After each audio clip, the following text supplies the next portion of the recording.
Oke, materi terakhir saya itu tentang sistem pencernaan dan sistem endokrin. Saya nggak slideshow ya. Jadi sistem pencernaan itu merupakan suatu tempat ya di mana akan terjadi proses yang kompleks dalam mekanisme pengolahan makanan, di mana makanan yang masuk itu akan diolah menjadi nutrisi yang kemudian akan diserap oleh tubuh, ya.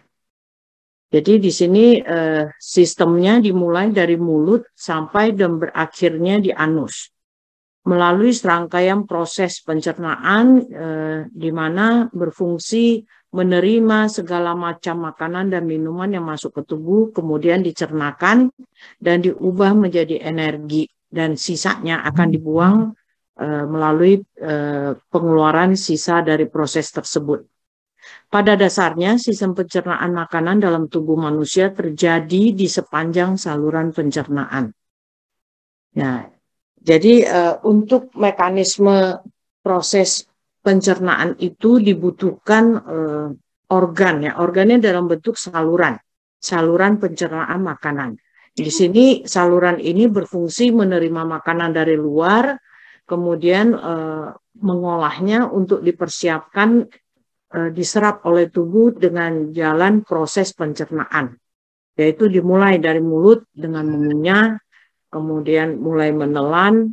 Nah, di mulut aja dia sudah mulai terjadi pencampuran enzim ya. Kemudian dia mulai menelan, masuk ke esofagus, kemudian dia masuk ke lambung, di situ dicampur lagi menggunakan enzim-enzim cair ya. Nah, terus nanti di lambung dia ada asam lambung dan sebagainya, nanti ke usus halus. Di usus halus mulai diserap ya dengan enzim-enzim yang dipakai ya. Terus masuk ke usus besar. Nah, usus halus itu ada 3, duodenum, yeyunum, dan ileum ya. Nah, 3 ini nanti tempat penyerapan sari-sari makanan untuk jadi nutrisi ke dalam tubuh. Nah, kemudian dia masuk ke usus besar. Nah, nanti usus besar itu baru dia ke anus ya. Jadi penyusunan sistem pencernaan itu nanti secara garis besar dia bagi 2 bagian besar, yaitu ada saluran pencernaan atau yang disebut tractus digestivus ya, alat-alat cerna, dan kelenjar pencernaan. Nah, kelenjar pencernaan itu nanti ada hati, ada empedu gitu ya. Nah, yang nanti akan mengeluarkan enzim-enzim pencernaan di mana terjadinya proses metabolisme.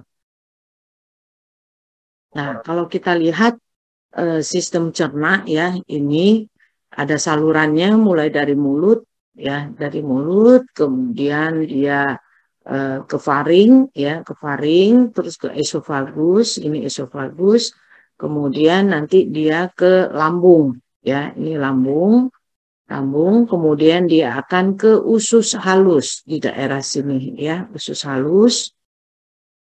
Nah, terus nanti ke usus besar ya, jadi kolon ya, ini ya kolon, kemudian ke rektum baru ke anus ya. Nah, nanti kelenjar pencernaan dimulai dari kelenjar ludah, kelenjar getah lambung, hati, pankreas ya, getah usus ya. Nah, ini usus halus ada duodenum, ada yeyunum, ada ileum. Kalau usus besar dibagi bagian-bagiannya, ada cecum, ada kolon ascenden, kolon transversum, kolon descenden, sigmoid. Ya, kita lihat di sini. Ini ya. Ini kolon ascenden, kolon transversum, kolon descenden, ada sigmoid daerah sini, terus rektum. Rektumnya sigmoid nih ya. Nah, nanti secara faal, secara fisiologi itu di mulut di sini akan terjadi reaksi pengecapan, pengunyahan, dan pembentukan bolus makanan. Jadi kita di sini bisa ngecapnya ya, rasa dan sebagainya, kemudian kita hancurin, terus dibentuk bolus ya, bolus yang agak halus gitu ya. Kemudian di sini dia dibantu oleh kelenjar ludah saliva ya sebagai pelumas ya, kemudian membilas sama mencerna juga. Kemudian dia masuk ke esofagus. Esofagus ini merupakan suatu saluran transport ya, untuk melalui makanan. Kemudian dia akan masuk ke lambung. Nah, lambung ini bagian proksimal, ini bagian distal, ini bagian proksimalnya tempat penyimpanan. Ya, kalau bagian distalnya ini adalah tempat persiapan pencernaan, ya mulai mengurai makanan. Kemudian dia mulai dimasukkan ke usus halus. Ya, di sini pencernaan dan absorpsi, kita sebut absorpsi. Nah, kemudian di sini, waktu dia di sini, dia akan dibantu oleh kandung empedu, ya, tempat penyimpanan empedu, dia akan dibantu empedu untuk pencernaan lemak, gitu ya. Terus pankreas, enzim pencernaan, ya, sebagai buffer. Kemudian hati empedu ya, ekspresi, pencernaan lemak, metabolisme, detoksikasi ya, pengeluaran racun. Nah, kemudian masuk ke seikum ya. Di seikum sini ada usus halus, usus buntu. Ya, nah di sini dia disimpan. Tapi mulai di sini terjadi proses penyerapan cairan. Jadi awalnya di sini kotorannya kan masih bentuk kayak pasta ya. Nah, ini mulai diserap cairannya mulai di kolon ya. Di kolon sehingga nanti dia keluar bentuknya sudah seperti feses kita.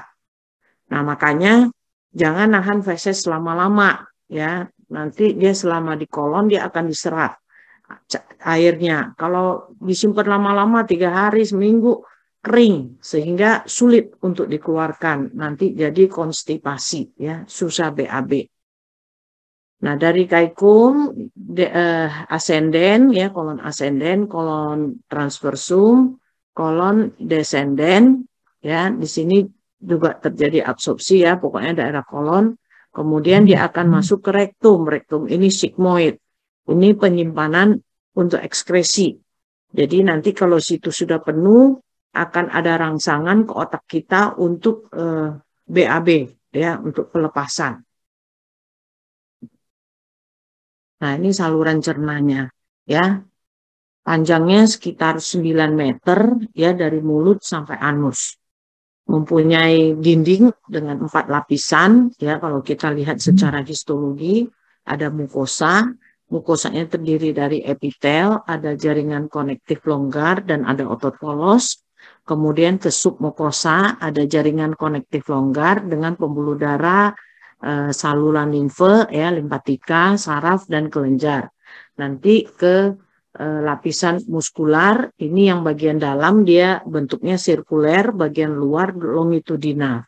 Nanti di sini kita temukan plexus mesentericus, jadi persarapan-persarapan dari saraf ya. Ya, bentuknya kayak gini. Nah, terus nanti di lapisan serosa itu ada jaringan konektif dan epitel. Ini sekedar kalian tahu ya.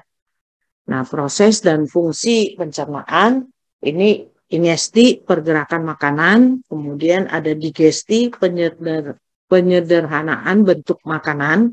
Jadi kita makan karbohidrat, nanti sampai dia akan olah menjadi glukosa. Ya. Jadi ke bentuk yang sederhana. Kemudian nanti ada absorpsi ya, penyerapan di usus halus, kemudian ada eliminasi atau pembuangan zat-zat sisa. Nah, ini kelenjar-kelenjar yang bekerja ya, mulai dari kelenjar ludah menghancurkan zat pati atau karbohidrat ya. Makanan yang awal berupa karbohidrat kompleks, dia akan diurai menjadi gula-gula sederhana ya. Kemudian dia masuk ke lambung. Nah, di lambung ini ya. Nanti kan ada pankreas di bawahnya nih, dia akan keluarkan insulin ya untuk memberitahu ke hati untuk menyimpan glukosa dalam bentuk glikogen. Nanti glukosanya disimpan ke dalam hati ya dalam bentuk glikogen. Nah, kemudian dia akan insulin ya, ini hormon insulin yang dihasilkan oleh sel beta dari pankreas. Kalau glukagon ini adalah hormon juga yang dihasilkan oleh sel alfa dari pankreas. Dia akan memberitahu hati untuk merubah glikogen menjadi glukosa. Ini di saat kita puasa, ya. Nah, ketika kadar gula darahnya rendah, pankreas akan mengirim hormon ke hati, hormon glukagon ke hati untuk dirubah glikogennya menjadi glukosa. Ya, kalau kita puasa kan kadar gula darah itu kan akan turun. Nah, pankreas juga akan mengeluarkan enzim ke dalam usus halus. Ya, pankreas juga akan masukin ke dalam usus halus. Kemudian di dalam bagian ujung dari usus halus, enzim ini akan memotong rantai-rantai karbohidrat menjadi gula-gula sederhana. Ketika kadar gula darahnya tinggi, pankreas akan mengirim hormon insulin ya untuk ambil gula-gula yang di dalam darah itu masukin ke hati ya, disimpan dalam bentuk glikogen.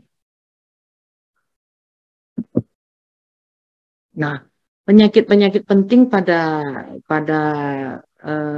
gastrointestinal system atau pada saluran cerna yaitu penyakit peradangan, terus kelainan yang mengubah lumen atau dinding dari sistem pencernaan, gangguan sirkulasi, dan neoplasma.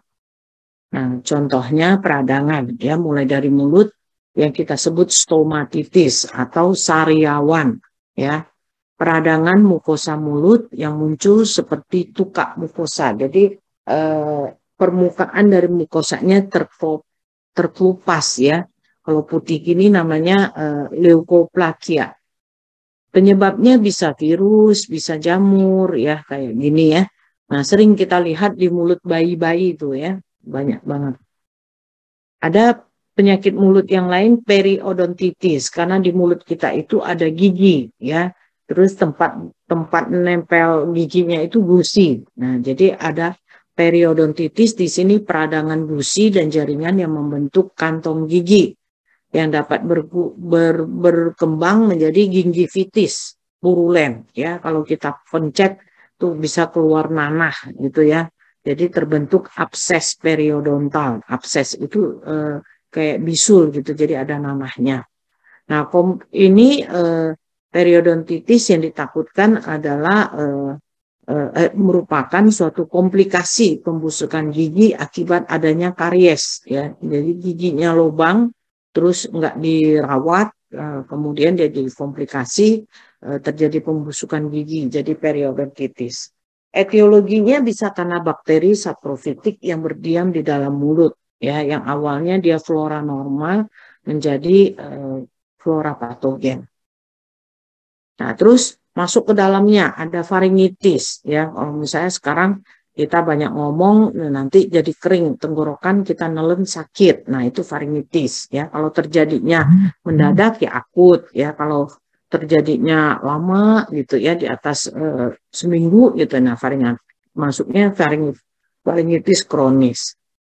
Nah, ini faringitis merupakan infeksi pada mukosa faring dan jaringan limfoid faring. Ini merupakan kalau faringitis akut yang merupakan peradangan akut pada membran mukosa faring dan struktur lain di sekitarnya. Jadi kalau kita buka mulut ya, kita lihat di kaca sampai bilang gitu ya. Nah, ini tampak dindingnya merah kayak gini ya. Ini faringitis akut. Kalau faringitis yang disertai tonsil, namanya tonsilitis tonsilofaringitis akut. Ini ya. Tonsilnya ada di daerah sini. Nah, ini nggak membesar, jadi kita bisa lihat sampai ke dinding belakang. Kalau kayak gini kan dinding belakangnya ketutup sama uvula. Ini uvula. Jadi kalau lagi radang dia bisa sampai besar ya, merah. Nah, jarang terjadi infeksi lokal pada faring atau tonsil saja. Biasanya lebih sering bersamaan, jadi tonsilofaringitis. Pengertian secara luas mencakup tonsilitis, faringitis, dan tonsilofaringitis. Etiologinya bisa virus, jenis virusnya bisa rhinovirus, bisa coronavirus, bisa seperti yang saat ini disebut COVID-19 yang disertai dengan nyeri nelan. Nah, itu kayak gini ya. Ada virus influenza A dan B, ada virus parainfluenza, ada adenovirus, dan lain-lain. Bisa disertai dengan infeksi bakteri yang paling sering Streptococcus beta hemolyticus grup A, B, C, dan G, atau Staphylococcus, Haemophilus neisseria sp, Corynebacterium sp, dan lain-lain. Sering bersamaan dengan infeksi akut pada saluran nafas atas, ya. Jadi biasanya disertai dengan pilek atau rinitis akut, ya. Jadi nanti jadi nasofaring atau nasotonsilofaringitis, ya. Jadi dia bisa berbarengan. Penyebarannya ya lewat droplet infection, ya, sama dengan kayak COVID-19 sekarang. Gambaran klinisnya dapat didahului, jadi biasanya dengan rinitis akut pilek, ya, rinitis itu radang pada hidung, ya. Kemudian ada konjungtivitis, bisa dari mata juga, ya. Ada malaise itu badannya lemah, terus panas, ada disertai dengan panas badannya, dan ada nyeri kepala. Kemudian ada nyeri tenggorok yang memberatkan saat menelan yang dapat menjalar ke telinga. Nah, kalau kita lihat mukosa faringnya hiperemi itu merah. Udem itu bengkak, ya, kayak gini nih bengkak nih, ya. Terutama jaringan limfoidnya, ya, bengkak limfoid ini kan tonsil atau orang awam sebut amandel. Nah, ini kan jaringan limfoid, jadi pada bengkak.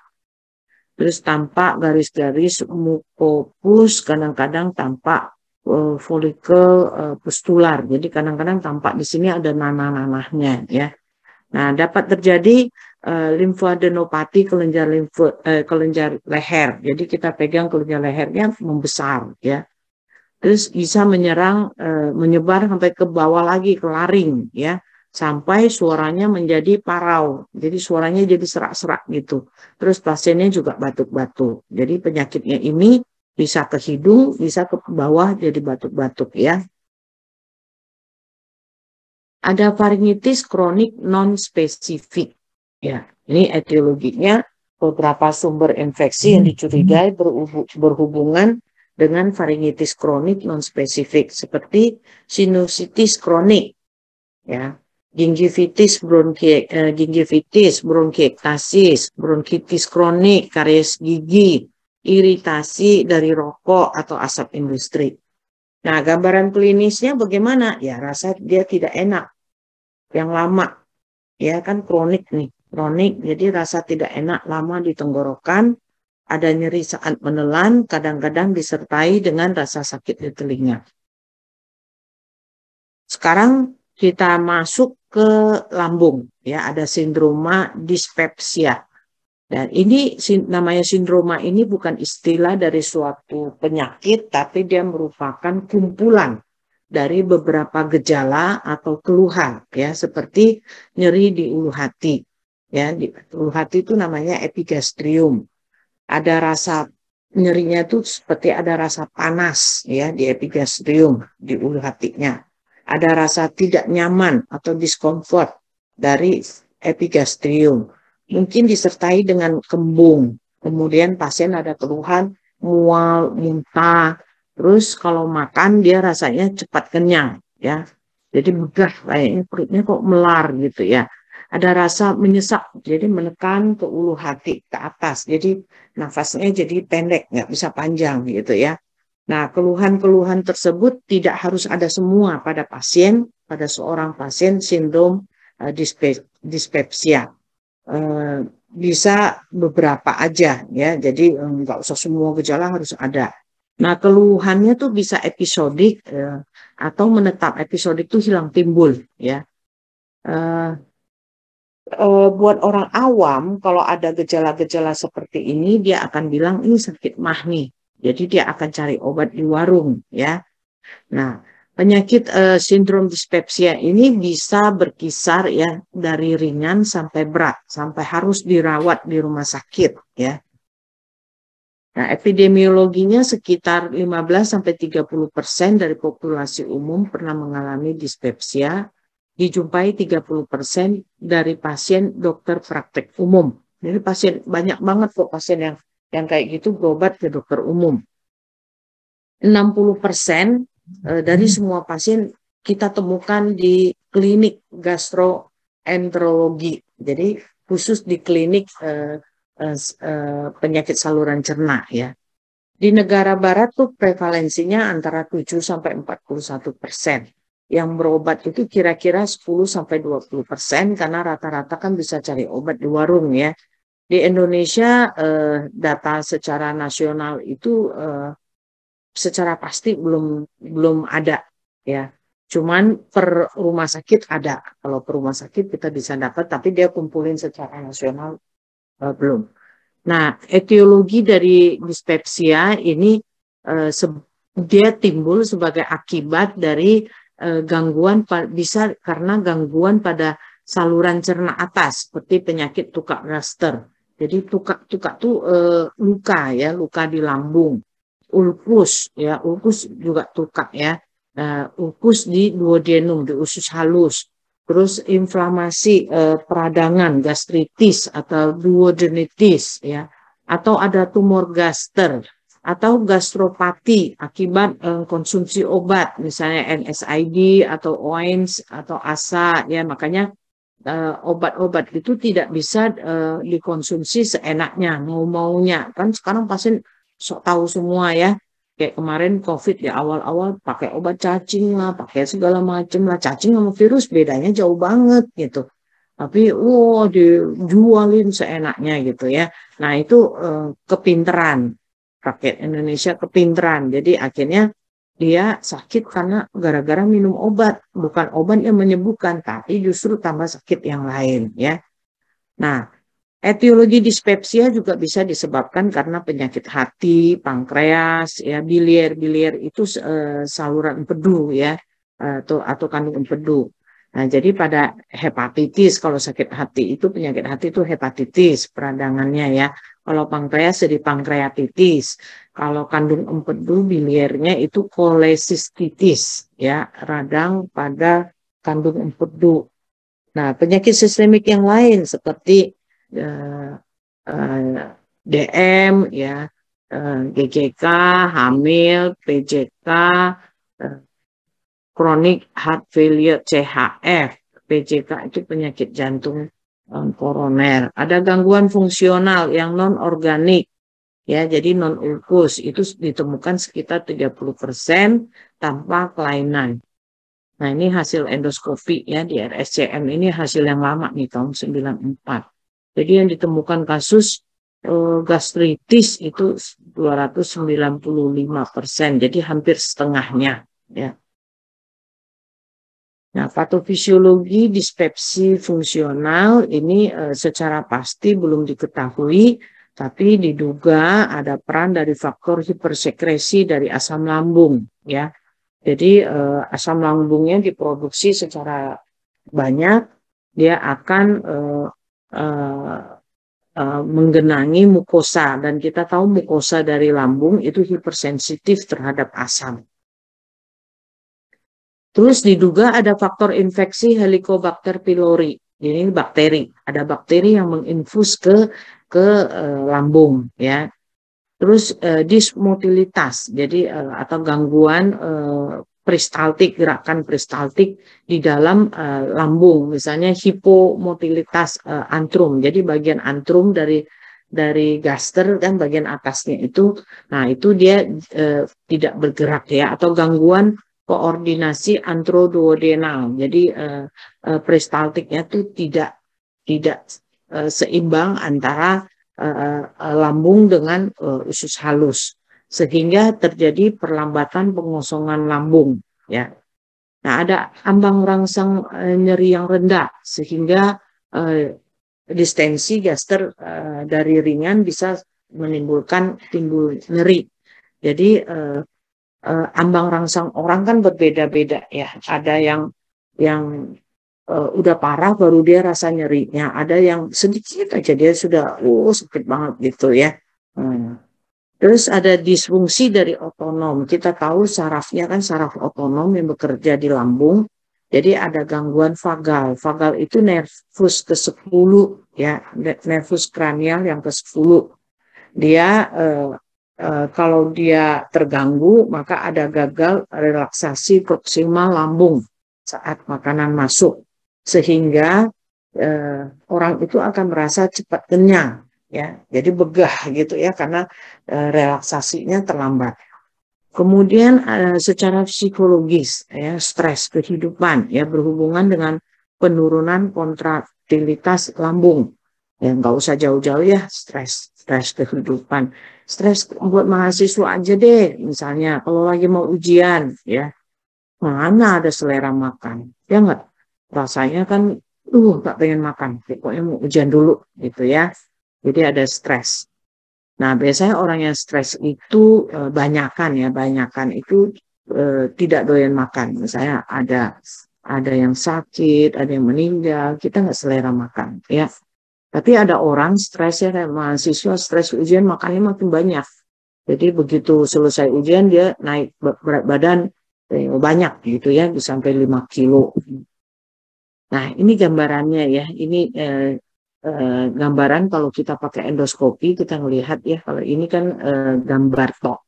Kalau ini aslinya ya penyakit gastritis radang akut pada lapisan mukosa dinding lambung.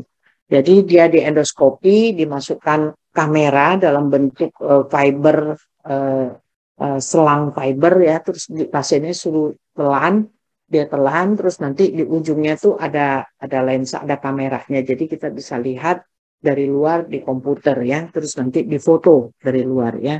Jadi kelihatannya seperti ini. Nah ini gastritis akut kayak begini ya gambarannya. Kalau gastritis erosi ya ini udah luka-luka. Biasanya sifatnya juga bisa akut ya. Disebabkan karena iritasi dari alkohol, bisa dari obat-obatan ya, makanan. Ya, makanan tuh misalnya belum makan pagi-pagi langsung makan asinan pedas atau rujak pedas banget ya atau langsung minum es gitu. Nah, itu bisa bikin luka-luka erosi kayak begini ya. Atau langsung minum obat. Makanya obat itu kan ada yang sesudah makan gitu, ada yang sebelum makan itu supaya penyerapannya ya. Nah, ada yang sesudah makan itu supaya tidak melukai lambung gitu ya. Obat seperti aspirin, terus ada gangguan sirkulasi, misalnya shock, ya ada bakteri Helicobacter pylori. Nah, gejalanya ya jelas pasti ada nyeri epigastrium, ada nausea, mual, ya, bahkan bisa terjadi hemotemesis, muntah darah. Ya, jadi daerah yang erosi ini bisa sampai terluka, ya, sehingga bisa berdarah. Terus saat dia muntah makanan keluar darah.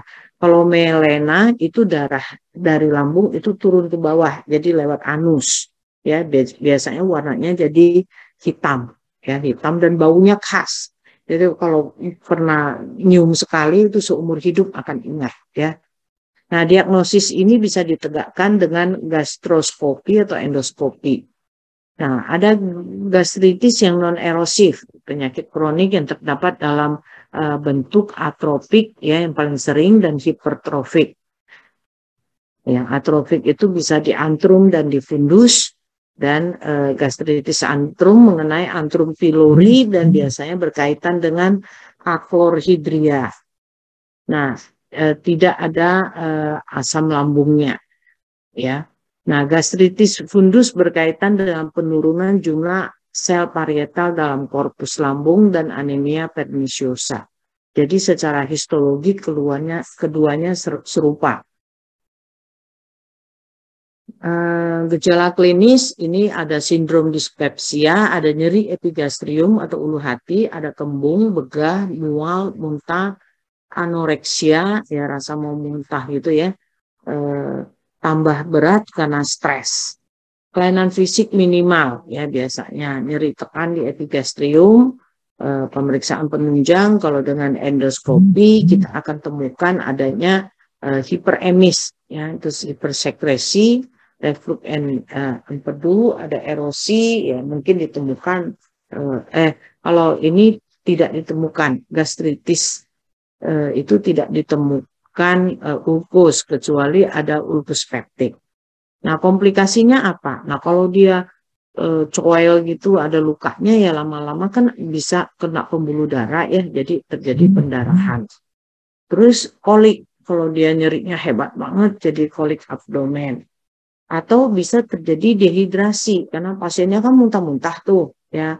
Terus nggak pengen makan, intake-nya kurang. Nah, akhirnya jadi dehidrasi. Oke, sebentar ya. Saya minum dulu ya.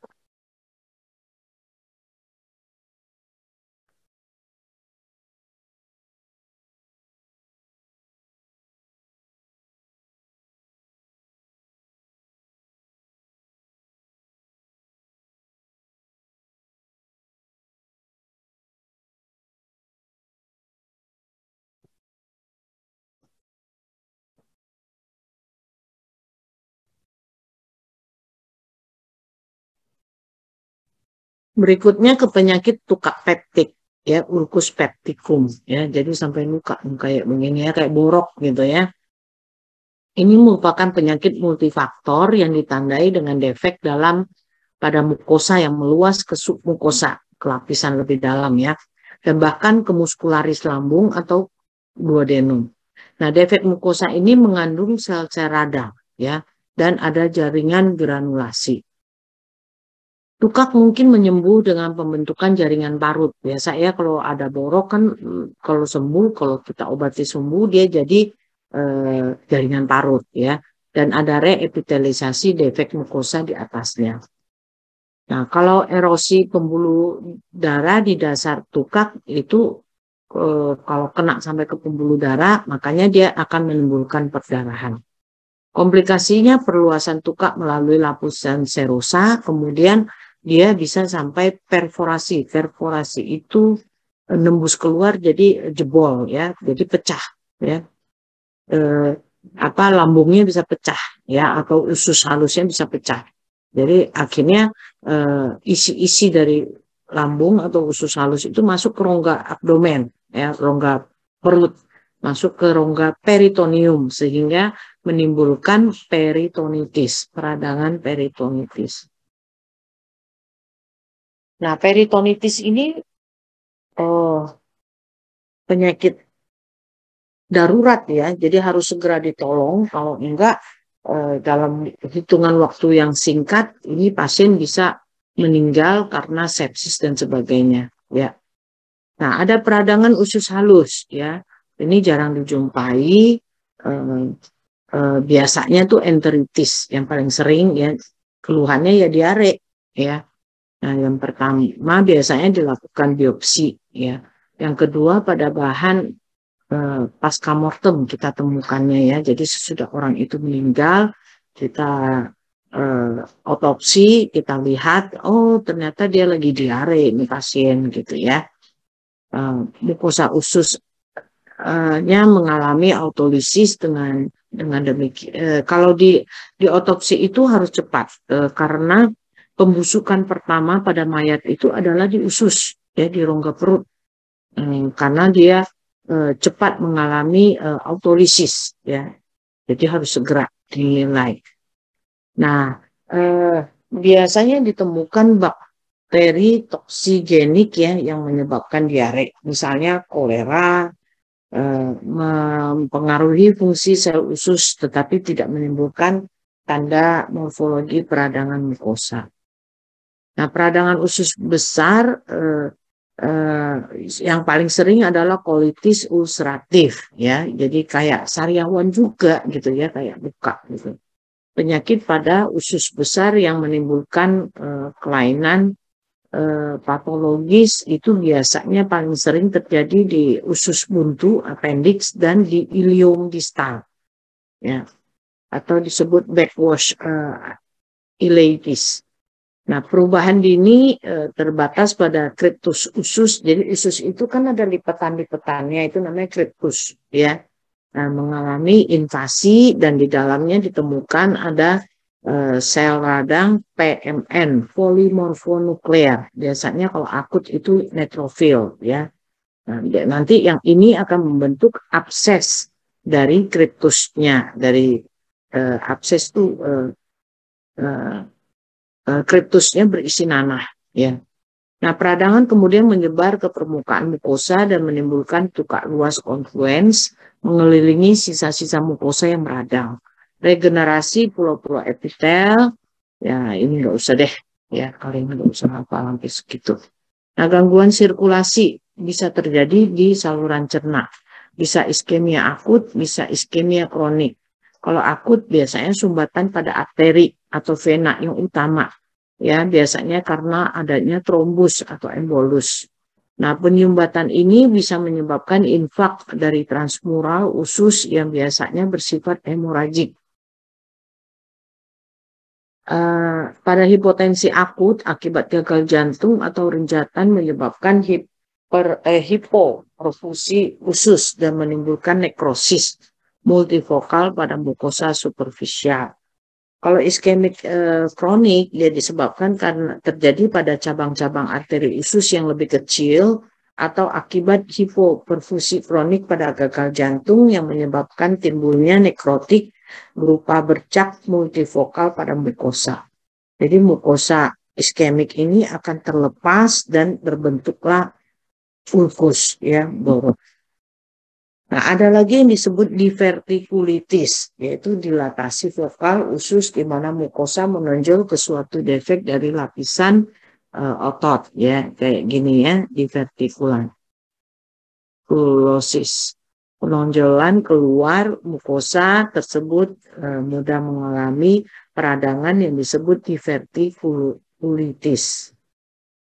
Nah, infeksi usus bisa karena virus, bakteri, dan parasit. Infeksi difus disebut enterokolitis, sedangkan infeksi lokal sesuai tempatnya. Nanti kalau di ileum ya ileitis, kalau di rektum di proktitis, kalau di usus halus ya appendicitis. Ya, ini appendicitis ya, kita lihat secara makroskopisnya dia hiperemis, ya bengkak ya, tampaknya ini pembuluh darahnya pada melebar. Nah, jadi kalau kita lihat ya ini kita potong normalnya akan begini, lumennya bulat ya, terus ada semuanya bagus gitu ya.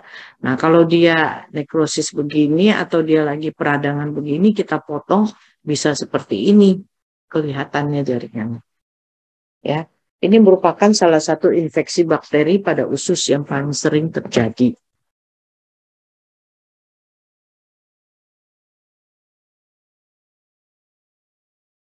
Infeksi awalnya berbatas pada permukaan lumen dan biasanya disebabkan oleh bakteri yang tertahan dalam lumen dari usus buntu itu ya, yang tersumbat. Nah, penyumbatan itu bisa karena feses. Feses itu kotoran ya, kotoran yang mengeras yang disebut fekalit. Atau jaringan limfoidnya hiperplastik ini membesar terus lumennya tertutup ya, kayak ini kan tertutup. Terus atau oleh cacing ya, cacingnya penuh di dalam ya. Nah, peradangan ini menyebar ke seluruh tebal dinding usus menimbulkan gangren. Ini gangren ya, udah hitam. Atau nanti dia pecah, perforasi. Nanti jadi peritonium juga ya, peritonitis juga. Ya, yang mengenai lapisan apendik atau organ-organ sekitarnya. Nah, peritonitis bakteri dapat disebabkan karena rupturnya setiap bagian dari saluran cerna. Nah, sekarang kita masuk ke sistem hepatobilia, penyakit terpenting dari hati yang kita mulai dengan sumbatan empedu, nanti ada lesi metabolik, ada peradangan, ada sirosis, ada neoplasia.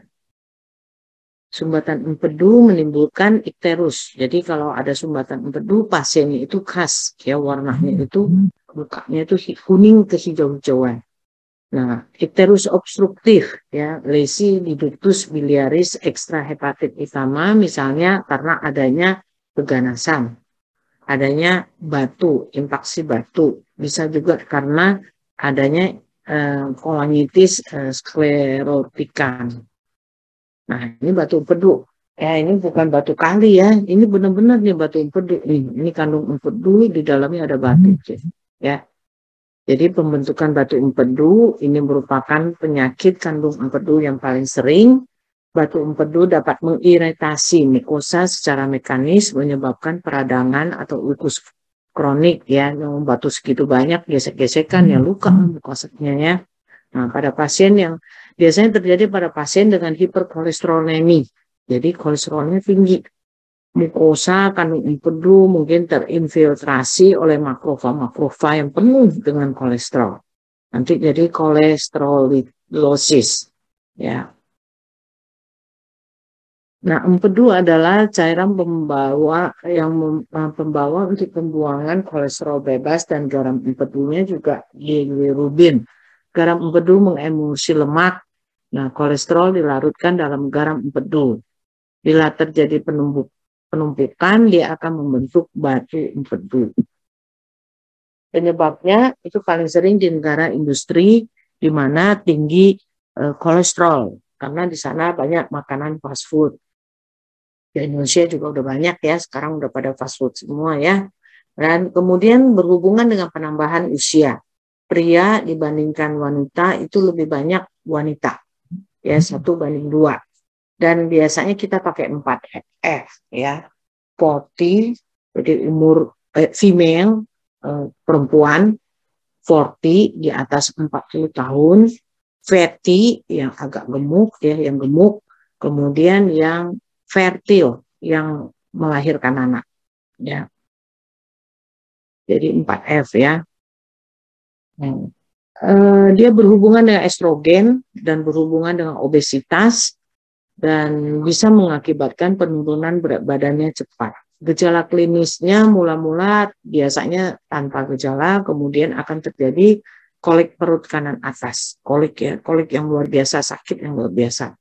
Nah, komplikasinya terjadi radang. Kalau radang jadi kolesistitis. Komplikasi yang lain yaitu kandung empedunya tuh robek atau luka, ya sehingga dia menimbulkan kolik karena dia nempel ke usus. Ya terapinya satu-satunya operasi, tapi biasanya kita lakukan USG dulu, lihat pastiin bahwa ini benar adalah ada batu di kandung empedu, nah langsung dioperasi. Nggak ada tuh batu empedu bisa dikeluarin dengan calasim, salabim dan segala macam ya, nggak ada ya, harus operasi. Gangguan metabolik biasanya ini pada pasien-pasien metaboliknya terganggu, contohnya yang alkoholik ya, yang sering minum alkohol ya. Nah di sini kasih contohnya penyakit hati di Amerika, di Eropa, di Afrika juga ya. Tapi di Indonesia juga banyak yang mabuk di jalanan, banyak ya. Nah, alkohol bisa menyebabkan 3 jenis penyakit hati. Yang pertama tuh perlemakan, yang kedua hepatitis alkoholik, yang ketiga sirosis. Ini perlemakan ya. Jadi kalau kita lihat sel-selnya tuh penuh dengan lemak ya. Nah, ini hepatitis alkoholik. Jadi orang-orang yang sering minum alkohol dia bisa kena hepatitis ya. Ini banyak sel-sel radangnya. Asal tahu aja ya kalian ya. Minum alkohol dia bentuk. Kemudian sirosis. Sirosis itu apa sih sirosis bahasa Indonesianya ya? Sirosis itu pencutan hati ya. Jadi dia sel hatinya nekrosis terus tidak bisa diganti oleh sel hati lagi. Jadi dia diganti oleh sel fibrosis. Jadi nanti ada fibrosis yang meluas ya. Biasanya ini merupakan komplikasi dari pasien yang suka minum alkohol kronik ya. Jadi sekitar 15-20% tuh ya. Terbentuk septum kayak gini ya. Seakan-akan ada septumnya ya. Ini jaringan fibrosis Jadi hatinya jadi keras ya, bukan keras karena orangnya hatinya keras kekeh gitu, bukan, tapi benar-benar ya secara lahirnya hatinya memang jadi mengeras gitu. Nah, hepatitis selain disebabkan oleh alkohol bisa juga dari virus ya, hepatitis A, hepatitis B, hepatitis C gitu ya. Nah, penularannya kalau yang A itu biasanya dari makanan ya, biasanya dari kita jajan-jajan makan sembarangan. Kalau B dan C biasanya dari transfusi ya.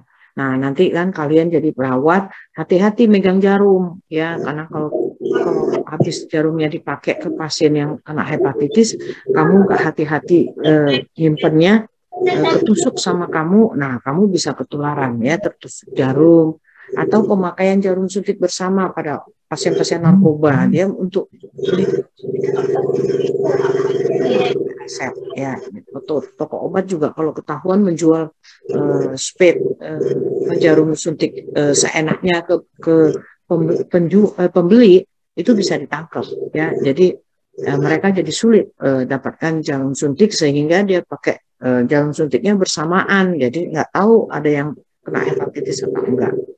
Terus penularan juga bisa melalui bayi yang lahir pada saat persalinan ya, terus bisa dari hubungan seksual ya. Jadi hubungan seksual, kalau ada yang hepatitis dia melakukan hubungan seksual bisa terjadi ya. Nah, gejalanya biasanya ada panas, ada ikterus. Ikterus tuh orangnya jadi kuning ya, terus mual, sakit perut. Kuning itu kulitnya yang tadinya sawo mateng itu jadi agak putih gitu ya. Terus yang paling jelas itu di skleranya. Jadi mata kita yang warna putih itu jadi kuning ya.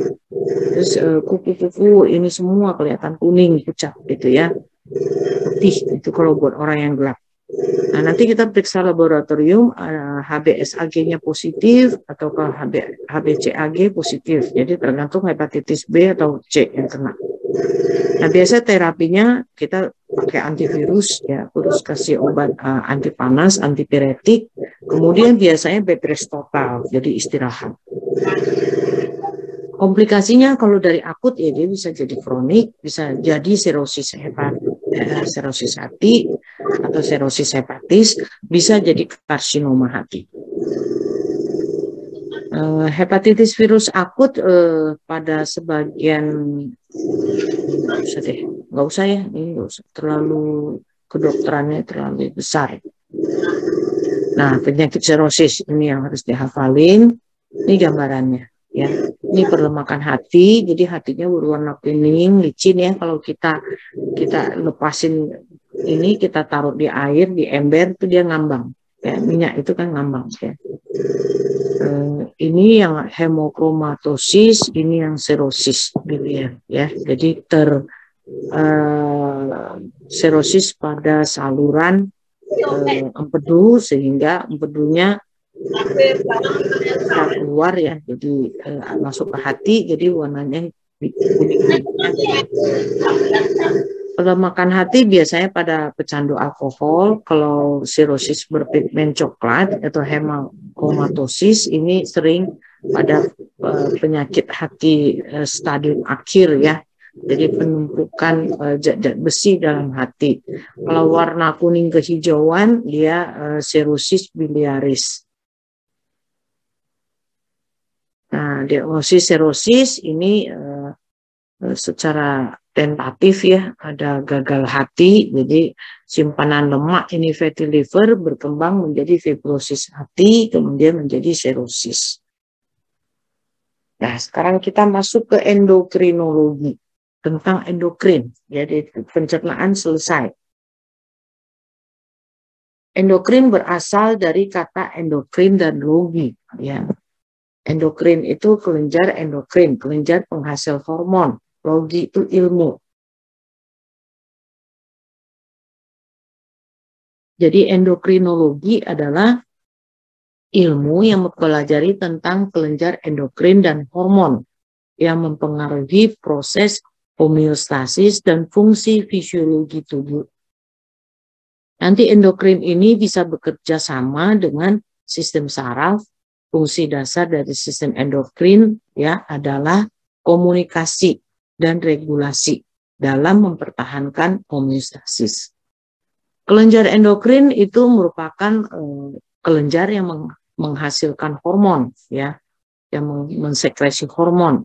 Dia melalui aliran darah sampai ke sel target, ya, melalui respon biologi.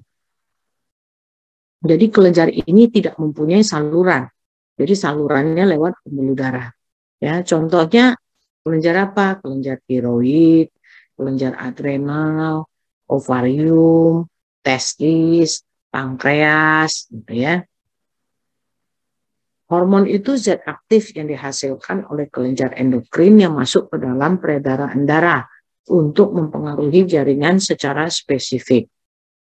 Jadi hormon merupakan molekul atau zat yang disintesis oleh kelenjar endokrin, dikeluarkan lewat sirkulasi darah, kemudian melakukan interaksi dengan protein yang disebut reseptor pada organ target, kemudian dia akan bekerja secara spesifik pada sel target tersebut. Nah, ciri-ciri hormon nanti kalian pelajari sendiri ya. Nah, ini hormon itu mulai dari otak, ya, dari hipotalamus, hipofisis, ya, di situ akan menghasilkan hormon-hormon, ya. Ini hormon-hormonnya. Hormon itu dilepas dari sel khusus ke dalam aliran darah, kemudian dibawa ke sel target dan terjadi efek hormon. Nah, itu dari otaknya ya. Jadi dia kirim ini penghasil hormon yang lain, ada tiroid, ya, ada timus. Nah, di belakang tiroid itu ada paratiroid, ya. Kemudian ada ya, timus di bawah sini, kemudian ada adrenal, ya, supraadrenal itu di atas ginjal, ya, di atas ginjal ada supraadrenal. Kemudian di bawah lambung ada pankreas. Kemudian kalau perempuan ada hormon dari ovarium dan uterus. Kalau laki-laki pada skrotum dan testis hormonnya, ya. Nah, ini klasifikasinya hormon. Ini strukturnya. Ini biar cepet aja tinggal baca doang ya. Ini kelenjar-kelenjarnya, ya. Jadi ada di ginjal, ini di otak ya, ini di otak, di hipotalamus, di hipofisis, kemudian di tiroid, di bawahnya ada timus, ya, kemudian ada di ginjal suprarenal, kemudian di pankreas, di ovarium untuk yang wanita, ya, dari ovarium dan uterus, kalau laki-laki pada skrotum dan prostat. Nah, yang kita perlu tahu ya yang ini aja, nggak usah banyak-banyak ya, hipofisis, tiroid, paratiroid, adrenal, pankreas, dan gonad. Gonad itu kelamin ya, di ovarium dan testis. Nah, ini hormon utamanya, nanti kalian hafalin ya, hormon aldosteron ada dari kelenjar adrenal, fungsinya menjaga keseimbangan garam dan air dengan cara menahan garam dan air serta membuang kalium. Terus ada antidiuretik ya, vasopresin dari kelenjar hipofisa. Dia menyebabkan ginjal menahan air. Kemudian bersama aldosteron membantu mengendalikan tekanan darah.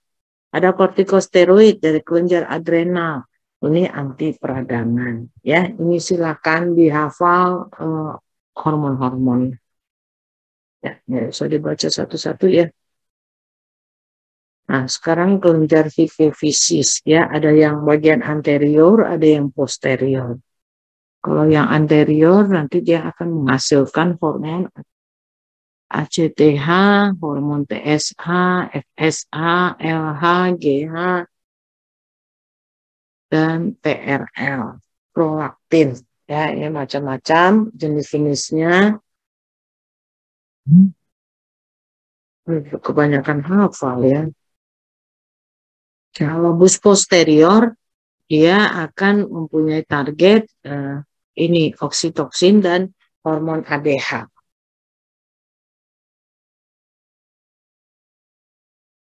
Nah, sekarang tiroid. Nah, kalau kelenjar tiroid itu kalau orang awam bilang gondok, gondok ya di sini ya. Jadi bukan pembesaran kelenjar tiroid itu karena sering menahan marah, bukan yang jadi gondok, enggak ya. Dia menghasilkan hormon tirosin dan triiodontironin ya, jadi T4, T3 dan T4. Ini hormon yang dihasilkan tiroksin, triiodontironin dan kalsitonin. Ini regulasinya. Nah, jenis-jenis tiroid. Penyakit jenis-jenis penyakit tiroid ada hipertiroidisme atau tirotoksikosis, ada hipotiroidisme, ada hipertiroidisme, nanti gambarannya kalau pada orang ya itu kretinisme. Kretinisme itu tumbuh kerdil ya, kayak orang kerdil-kerdil jenis. Ada yang gigantisme, dia tumbuhnya raksasa ya, kelebihan tiroid. Jadi anak itu tumbuhnya lebih besar dari ukuran anak biasa. Kalau akromegali dia awalnya normal, terus akhirnya yang tumbuh tuh tidak seimbang antara tulang, jari, rahang dan hidung. Ya, itu setelah dewasa.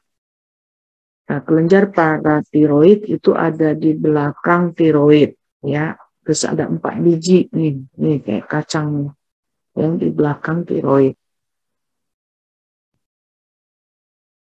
Dia ada 4, dia menghasilkan para hormon yang mengatur konsentrasi ion kalsium dan cairan ekstraseluler. Ya. Nah, kemudian ada kelenjar adrenal yang ada disebut juga anak ginjal.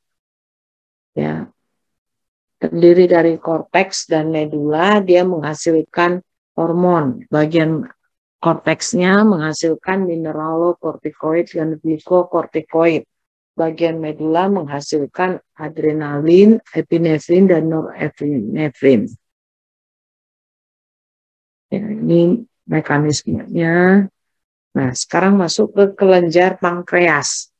Kelenjar pankreas itu tadi saya sebutkan dia mempunyai 3 jenis sel ya.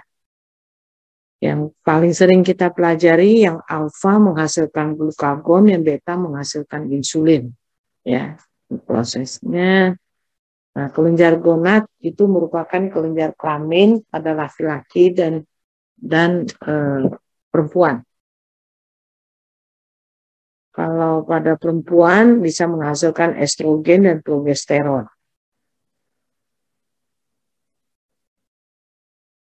Pada laki-laki terletak di testis, dia menghasilkan testosteron.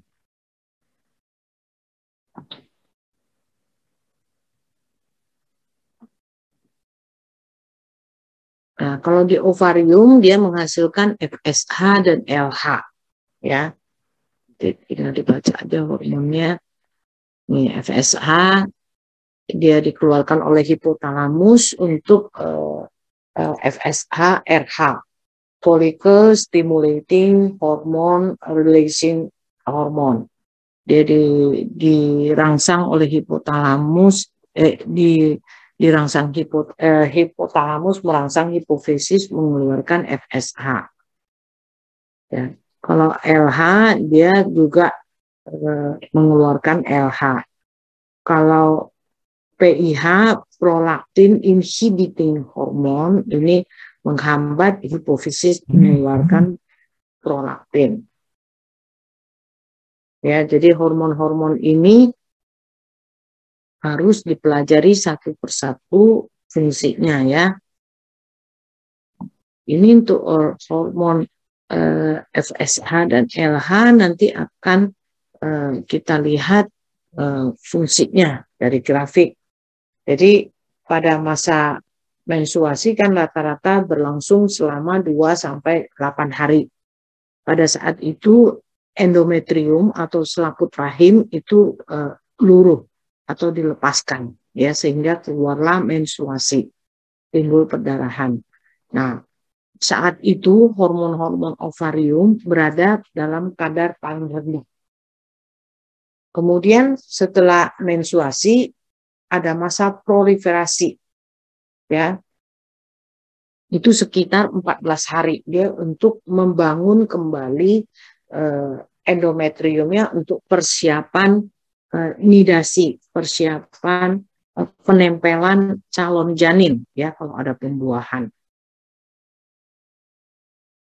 Terus nanti dia biasanya kalau tidak terjadi pembuahan dia akan luruh, nanti 14 hari lagi dia akan kembali lagi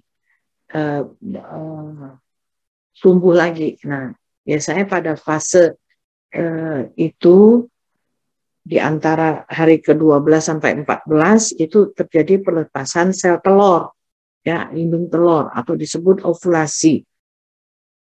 Nah, masa sekresi, masa sesudah terjadi ovulasi, ya. Jadi ada sperma atau tidak, ya tubuh wanita itu tetap akan melakukan ovulasi, ya. Nah, terus masa sekresi, masa setelah terjadi ovulasi. Di sini yang berperan adalah hormon progesteron dikeluarkan untuk mempengaruhi pertumbuhan endometrium, membuat kondisi rahim siap untuk perlekatan janin. Kalau testis ini terdiri dari tubulus yang dilapisin sel-sel benih atau sel germinal, dan ini dikenal sebagai tubulus seminiferus, menghasilkan hormon testosteron. Ya. Dia dirangsang oleh ICPH yang dihasilkan oleh hipofisis bagian anterior. Oke, sampai di sini adakah yang mau bertanya?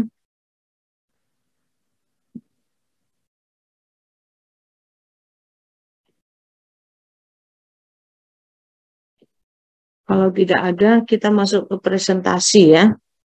Oke, silakan moderatornya.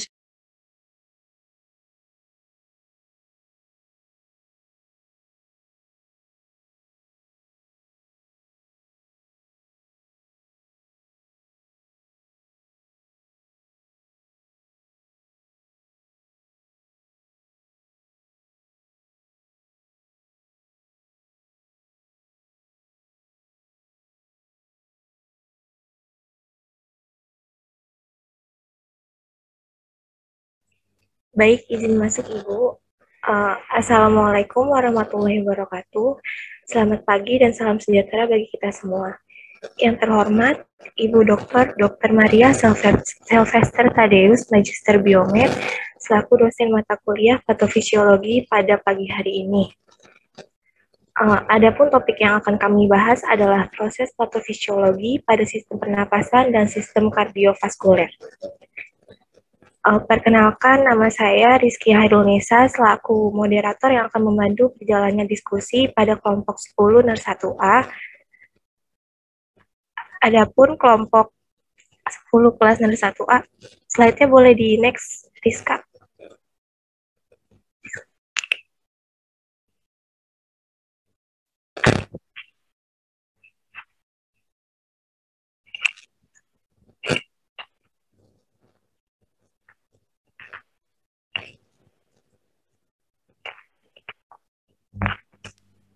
Ini nggak dengar, ya? Coba di next.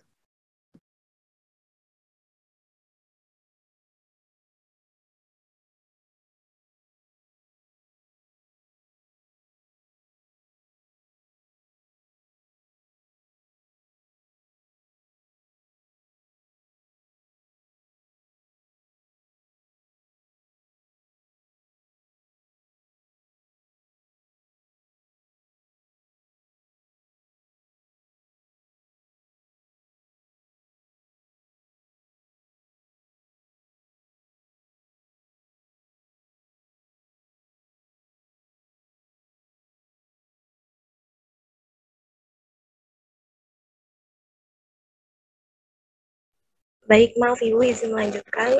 Adapun anggota kelompok 10 kelas 01A adalah Reski Indah Syaputri, Rizky Hairunisa itu saya sendiri, dan Rizka Permata Oktaviani. Baik, selanjutnya akan dilanjutkan dengan pemaparan materi kepada Reski Indah, dipersilakan.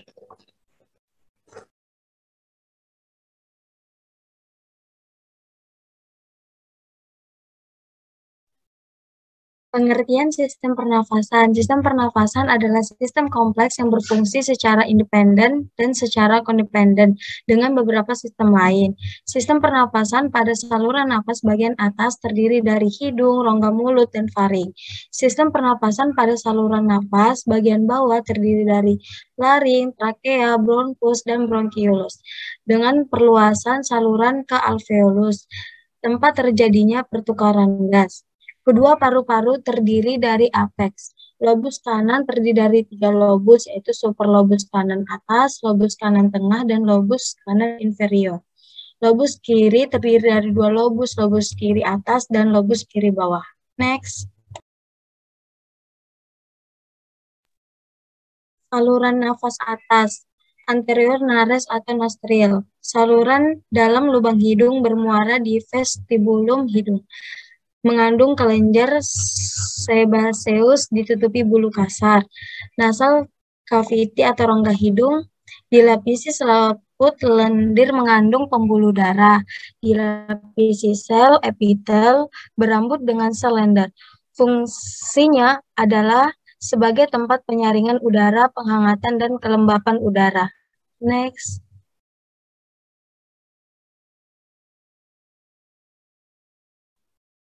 Saluran nafas atas, sinus, terdiri dari 4 tulang, dihubungkan dengan rongga hidung oleh ductus, diselimuti oleh sel epithelium yang berambut seperti halnya rongga hidung. Faring, jalan udara dan makanan. Dindingnya dikelilingi oleh mukosa dan mengandung otot rangka yang terutama digunakan untuk menelan. Terbagi menjadi 3 bagian yang berdampingan letaknya.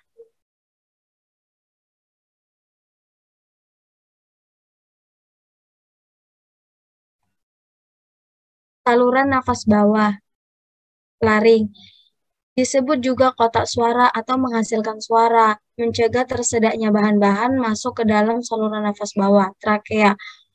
Organ terbentuk tabung agak kaku, fleksibel, sering disebut batang tenggorok. Pada trakea terdapat cincin tulang rawan yang fungsinya untuk memperkuat dan memberikan kekakuan pada dinding trakea. Next.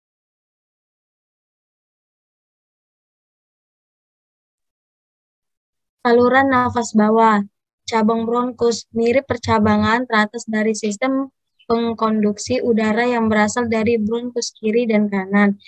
Dinding bronkus primer ditunjang oleh cincin tulang rawan hyaline untuk menjamin selalu terbuka. Paru-paru, kedua paru-paru dibatasi oleh dinding toraks, anterior, lateral, dan posterior, dan dilindungi oleh tulang rusuk.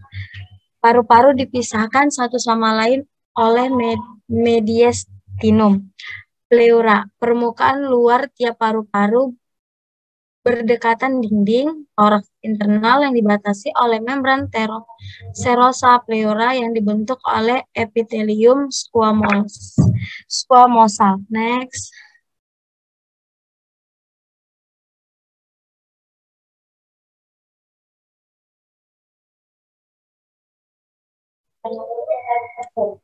Expirasi melibatkan 4 proses, yaitu ventilasi, expirasi eksternal, transport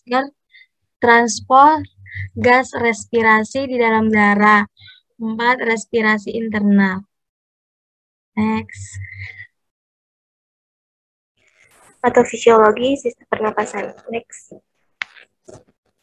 Etiologi pada pneumonia.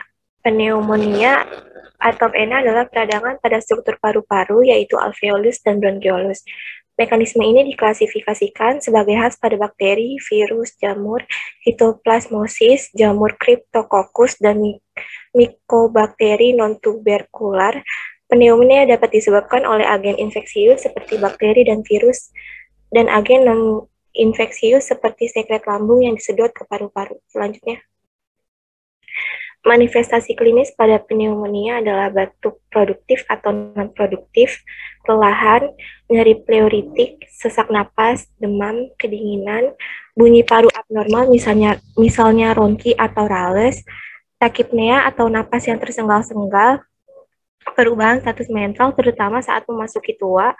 Lalu yang terakhir adalah leukositosis. Selanjutnya ada pencegahan pada pneumonia. Yang pertama, pasien harus diajarkan untuk mencuci tangan dan menutup hidung dan mulut ketika bersin. Jelaskan bahwa partikel pernapasan dapat mengalirkan udara 180 derajat dan 3 kaki maju. Yang kedua, pasien diinstruksikan untuk menghabiskan antibiotik mereka dan minum antipiretik untuk demam sesuai indikasi. Pasien rawat inap memerlukan dasar-dasar kebersihan lingkungan yang bersih, bijaksana membuka portal masuk, dan memperbaiki luka dan garis, dan administrasi tepat waktu pemberian antibiotik dan antipiretik. Slide selanjutnya.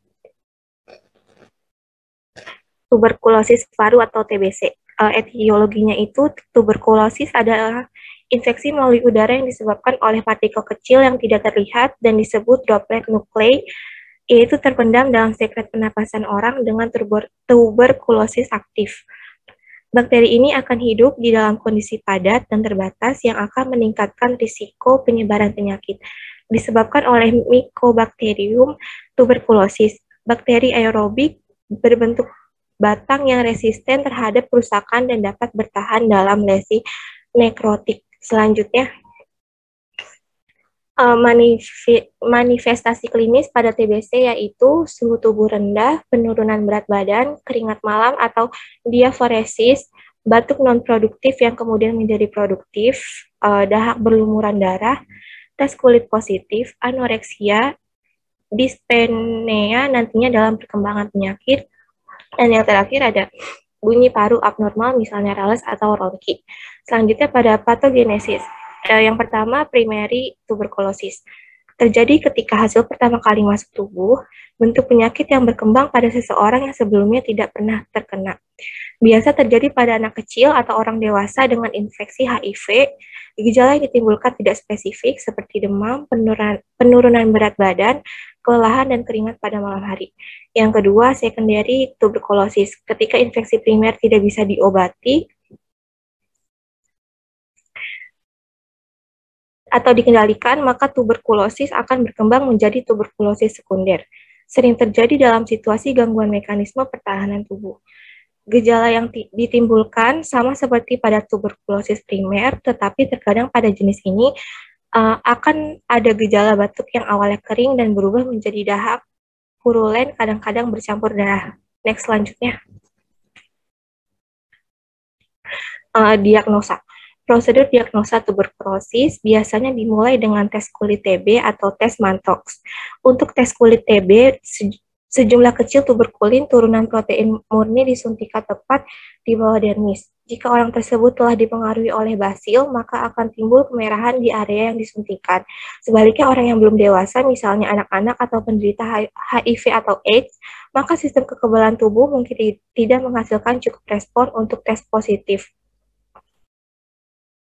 Karena ketidakpastian yang diciptakan oleh tes kulit TB, maka tes X-ray dan kultur sputum dapat digunakan setelah tes kulit TB positif dicatat. Pemindaian topografi komputer atau CT juga dapat digunakan untuk memvisualisasikan lesi TB. Selanjutnya ada pencegahan. Yang pertama dengan menggunakan masker dan untuk penderita agar menutup mulut saat batuk. Yang kedua, jika penderita dirawat di rumah saja, sediakan ventilasi yang memadai. Yang ketiga, jika di rumah sakit, maka tempatkan penderita di ruangan yang terisolasi. Yang keempat, obat yang bisa digunakan ialah isoniazid atau INH, etambutol, pirazinamid, dan rifampicin. Selanjutnya.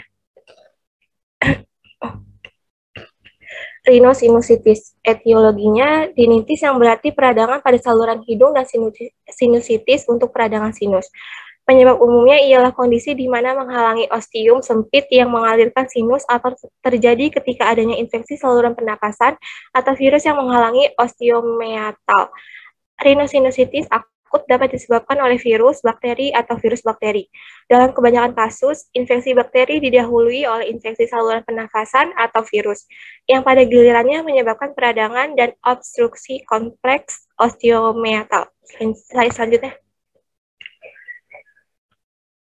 Uh, Manifestasi klinis pada rhinosinusitis. Yang pertama, gejala rhinosinusitis virus akut seringkali sulit dibedakan dari gejala flu biasa dan rintis alergi. Gejala-gejala tersebut termasuk nyeri wajah, sakit kepala, hidung bernanah, penurunan indera penciuman, dan demam. Selanjutnya, gejala rhinosinusitis virus akut biasanya sembuh dalam 5 hingga 7 hari tanpa perawatan medis. Lalu diagnosa rhinosinusitis. Diagnosa rhinosinusitis biasanya didasarkan pada riwayat gejala dan pemeriksaan fisik yang meliputi pemeriksaan hidung dan tenggorokan. Sakit kepala akibat sinusitis perlu dibedakan dengan sakit kepala jenis lain. Radiografi sinus dan computed tomografi atau CT dapat digunakan. Lalu pengobatan rhinosinusitis. Antibiotik biasanya untuk orang dengan gejala parah. Kortikosteroid intranasal sering diresepkan untuk orang dengan alergi dan rhinosinusitis. Lalu dekongestan adrenergi topikal dapat digunakan untuk jangka pendek atau 3 hari. Lalu antihistamin kontroversial untuk rhinosinusitis akut. Slide selanjutnya. Influenza. Etiologi pada influenza. Influenza disebabkan oleh virus yang termasuk dalam famili Myxoviridae yang anggotanya dicirikan oleh genom asam ribonukleat atau RNA. Untai tunggal yang tersegmentasi ada 3 jenis virus influenza yang berbeda, yaitu tipe A, tipe B, dan tipe C. Slide selanjutnya.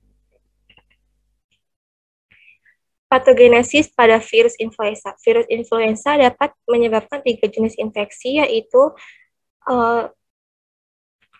infeksi saluran pernafasan atas tanpa komplikasi atau rhinotracheitis, lalu pneumonia virus, dan infeksi virus pernapasan yang diikuti oleh infeksi bakteri. Selanjutnya ada manifestasi klinis influenza. Pada tahap awal, gejala influenza seringkali tidak dapat dibedakan dari infeksi virus lainnya. Ada demam dan kedinginan yang tiba-tiba, rasa tidak enak, nyeri otot, sakit kepala, sekret hidung yang banyak dan berair, batuk non-produktif, dan sakit tenggorokan. Salah satu ciri yang membedakan dari infeksi virus influenza adalah onset yang cepat, kadang-kadang hanya dalam beberapa menit dari rasa tidak enak badan yang parah. Gejala rhinotracheitis tanpa komplikasi biasanya memuncak pada hari ke-3 sampai 5 dan menghilang pada hari ke-7 sampai 10. Kelemahan, batuk, dan malaise dapat bertahan selama berminggu-minggu setelah pengobatan. Selanjutnya ada pengobatan pada influenza. Yang pertama, minum cairan dalam jumlah besar untuk memastikan bahwa fungsi lapisan epitel saluran pernapasan tidak terganggu lebih lanjut oleh dehidrasi. Yang kedua, antibiotik antibakteri harus disediakan untuk komplikasi bakteri. Penggunaan aspirin untuk mengobati demam harus dihindari pada anak-anak karena resiko sindrom Reye. 4 obat antivirus yang bisa dipakai untuk pengobatan influenza antara lain amantadine, rimantadine, zanamivir, dan oseltamivir. Slide selanjutnya.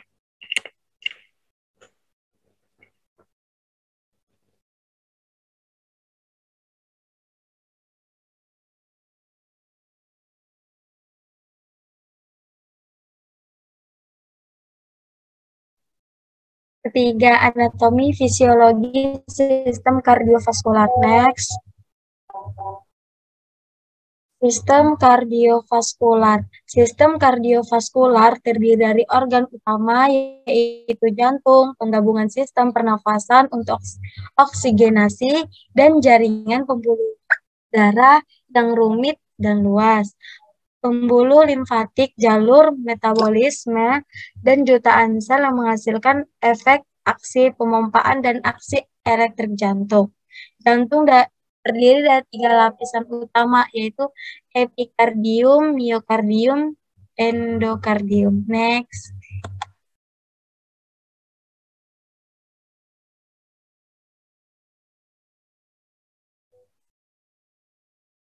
Bagian-bagian jantung. Perikardium atau luar, perikardium parietal luar, perikardium veil, perikardium visceral, miokardium tengah, endokardium dalam. Katup kanan, katup trikuspidalis memiliki 3 katup. Katup kiri, katup bikuspidalis atau mitral memiliki 2 katup. Katup aorta lunaris, dan katup pulmonari, katup semi lunar. Bunyi jantung pertama lebih keras dan lebih panjang dari bunyi jantung kedua. Bunyi yang pertama terjadi saat mengalir melalui trikuspidalis dan katup mitral, dan mereka menutup sebagai respon terhadap perubahan tekanan karena memiliki volume darah. Bunyi jantung kedua terdengar sebagai pulmonal dan katup aorta menutup.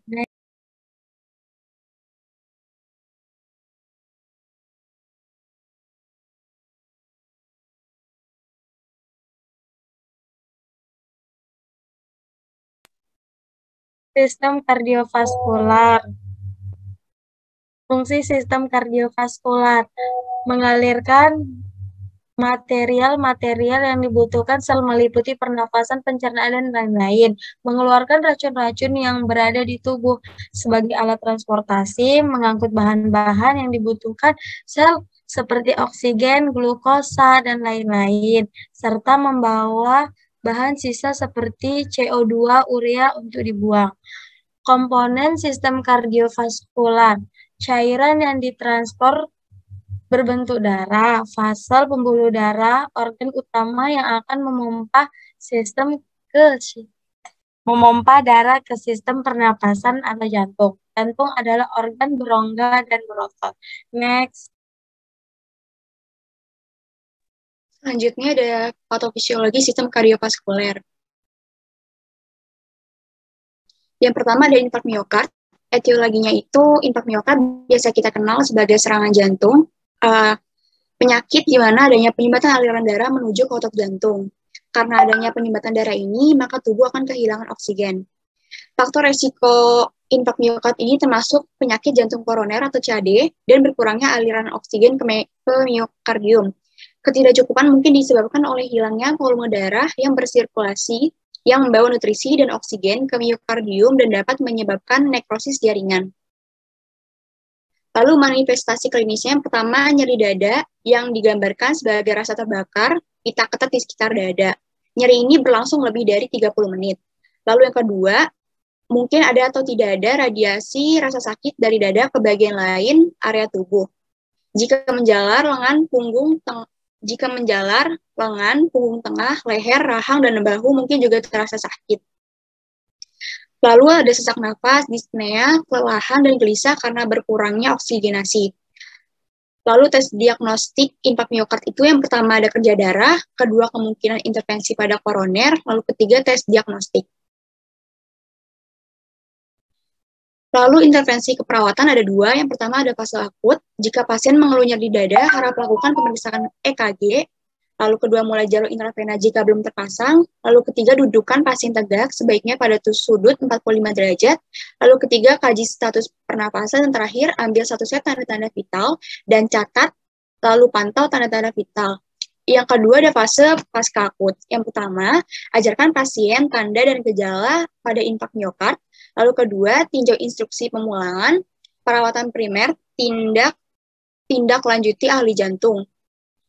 Lalu yang ketiga, kebutuhan untuk penilaian kerja darah dan berkelanjutan jika pada antikoagulan, pemantauan kumadin dan elektrolit, seperti kalium, natrium, kalsium, dan magnesium. Lalu penyakit yang kedua ada jantung koroner. Etiologinya itu penyakit jantung koroner adalah suatu keadaan akibat terjadinya penyempitan, penyumbatan, atau kelainan pembuluh nadi koroner. Penyakit jantung koroner diakibatkan oleh penyempitan pembuluh darah jantung koroner. Penyempitan ini dapat menghentikan aliran darah ke otot jantung yang sering ditandai dengan rasa nyeri. Penyakit jantung koroner terjadi bila ada timbunan yang mengandung lipoprotein, kolesterol, sisa-sisa jaringan dan terbentuknya kalsium pada intima atau permukaan bagian dalam pembuluh darah. Plak ini membuat intima menjadi kasar dan jaringan akan berkurang oksigen dan zat gizi sehingga menimbulkan infark. Manifestasi klinisnya yang pertama ada iskemia miokard akut, lalu kedua gagal jantung atau gangguan irama jantung, yang ketiga bisa mati mendadak. Lalu diagnosanya ini prosedur diagnostik untuk CAD melibatkan faktor-faktor seperti profil lipid, angiografi, dan pencitraan nuklir. Selain itu Selain itu, riwayat pemeriksaan fisik, tes stres latihan, ekokardiogram, dan EKG akan informatif. Pada pengobatannya, berfokus pada pencegahan infak miokard dengan mengurangi faktor resiko yang dapat dimodifikasi melalui strategi yang sama digunakan untuk mengobati dislipidemia dan aterosklerosis, misalnya perubahan pola makan, penghentian tembakau atau rokok, aktivitas fisik, pengurangan berat badan, pengurangan stres, manajemen diabetes, kontrol hipertensi, angioplasti, prosedur bypass, prosedur laser, agen antiplatelet, antikoagulan, trombolitik, dan obat penurun lipid. Obat tambahan yang dapat ditambahkan ke regimen termasuk nitrat, beta-adrenergic blocker, dan kalsium channel blocker untuk vasodilatasi arteri koroner dan meningkatkan suplai oksigen. Lalu penyakit ketiga ada angina pectoris atau nyeri dada. Etiologinya ini, angina pectoris adalah deskriptif yang luas untuk berbagai jenis nyeri yang dialami pasien. Angina pectoris bisa disebut dengan angina duduk, yang dimana nyeri dada karena kurangnya aliran darah ke jantung.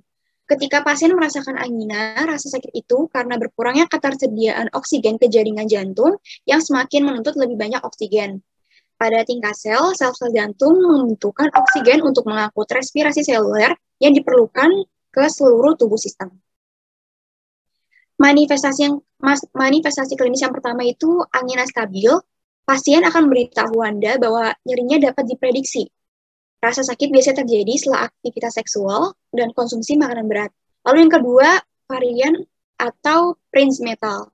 Pasien akan memberitahu bahwa nyeri bertambah parah selama malam hari. Yang ketiga ada iskemia senyap, tidak adanya nyeri dada dengan disrimia jantung yang nyata. Lalu angina tidak stabil. Sering terlihat pada pasien nyeri angina berkembang dari angina stabil menjadi angina tidak stabil. Jika tidak diobati, angina tidak stabil akan menyebabkan iskemia dan impak akhirnya. Lalu ada tes diagnosis. Yang pertama itu serum. Lalu kedua tes stres, seperti latihan treadmill, dobutamin atau adenosin, ekokardiogram stres, dan tes stres nuklir. Ketiga ada angiografi arteri koroner. Lalu yang keempat pemantauan Holter sebagai rawat jalan.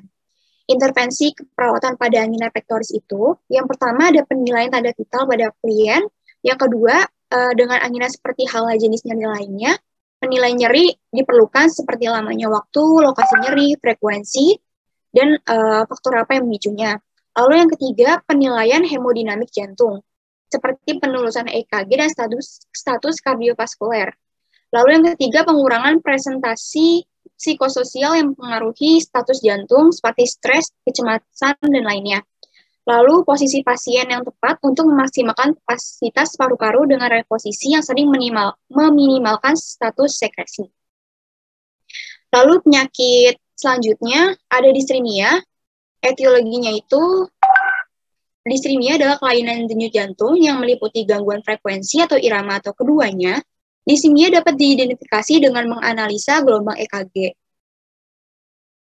Ada 4 kemungkinan tempat asal disrimia, yaitu nodus sinus, arritmia, nodus api, dan ventricle. Gangguan mekanisme hantaran yang mungkin dapat terjadi meliputi brakikardi, takikardi, flutter, fibrilasi, denyut prematur, dan penyekat jantung. Manifestasi klinisnya yang pertama ada perubahan tekanan darah, seperti hipertensi atau hipotensi. Lalu yang kedua, nadi mungkin tidak teratur dan defisit naik. Lalu bunyi jantung irama tak teratur dan kulit pucat. Nah, pemeriksaan penunjangnya itu yang pertama ada EKG, X-ray dada. Penata laksanaan medisnya itu yang pertama ada anti-aritmia kelas 1, kelas 1A, 1B, 1C, anti-aritmia kelas 2, anti-aritmia kelas 3.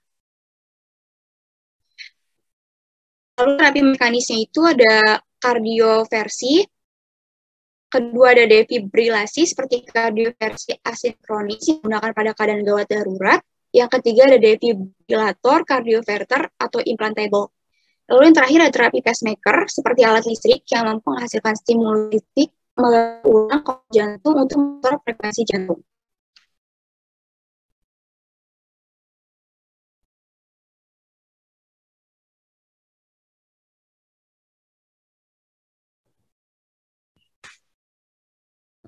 Baik, telah selesai pemaparan materi dari kelompok 10 kelas 1A. Selanjutnya akan dilakukan sesi tanya jawab bagi para audiens yang ingin bertanya. Bisa menyalakan fitur raise hand dan membacakan pertanyaannya.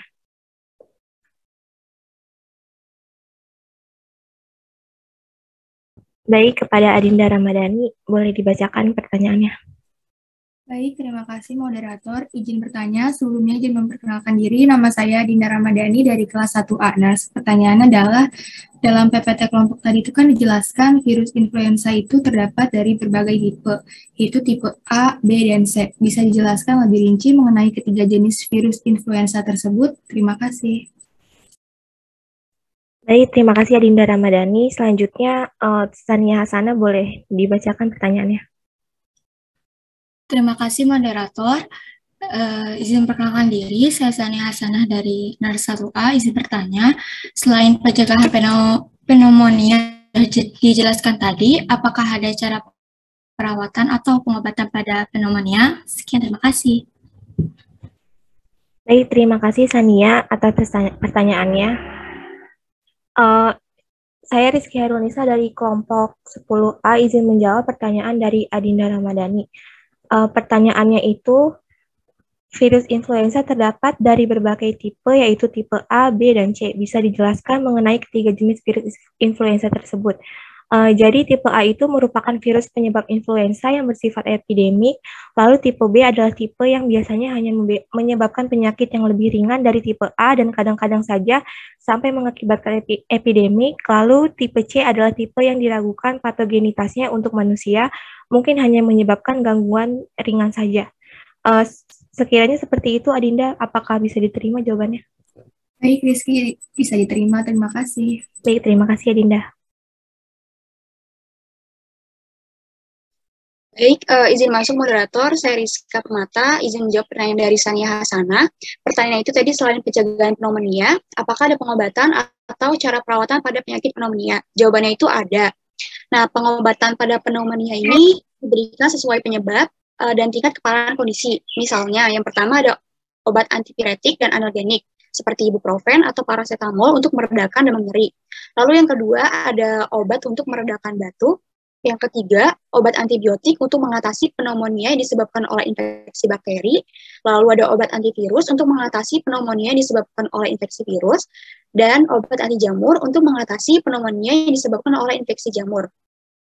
Nah, penderita pneumonia ini juga harus menghindari makanan-makanan seperti yang mengandung garam, makanan daging berpengolahan, terus produk olahan susu, terus makanan dan minuman yang asam, gorengan, minuman bersoda, dan makanan berserat tinggi.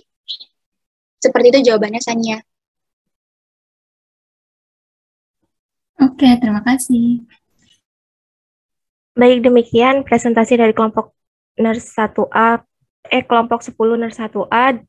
Mohon maaf apabila terdapat kesalahan.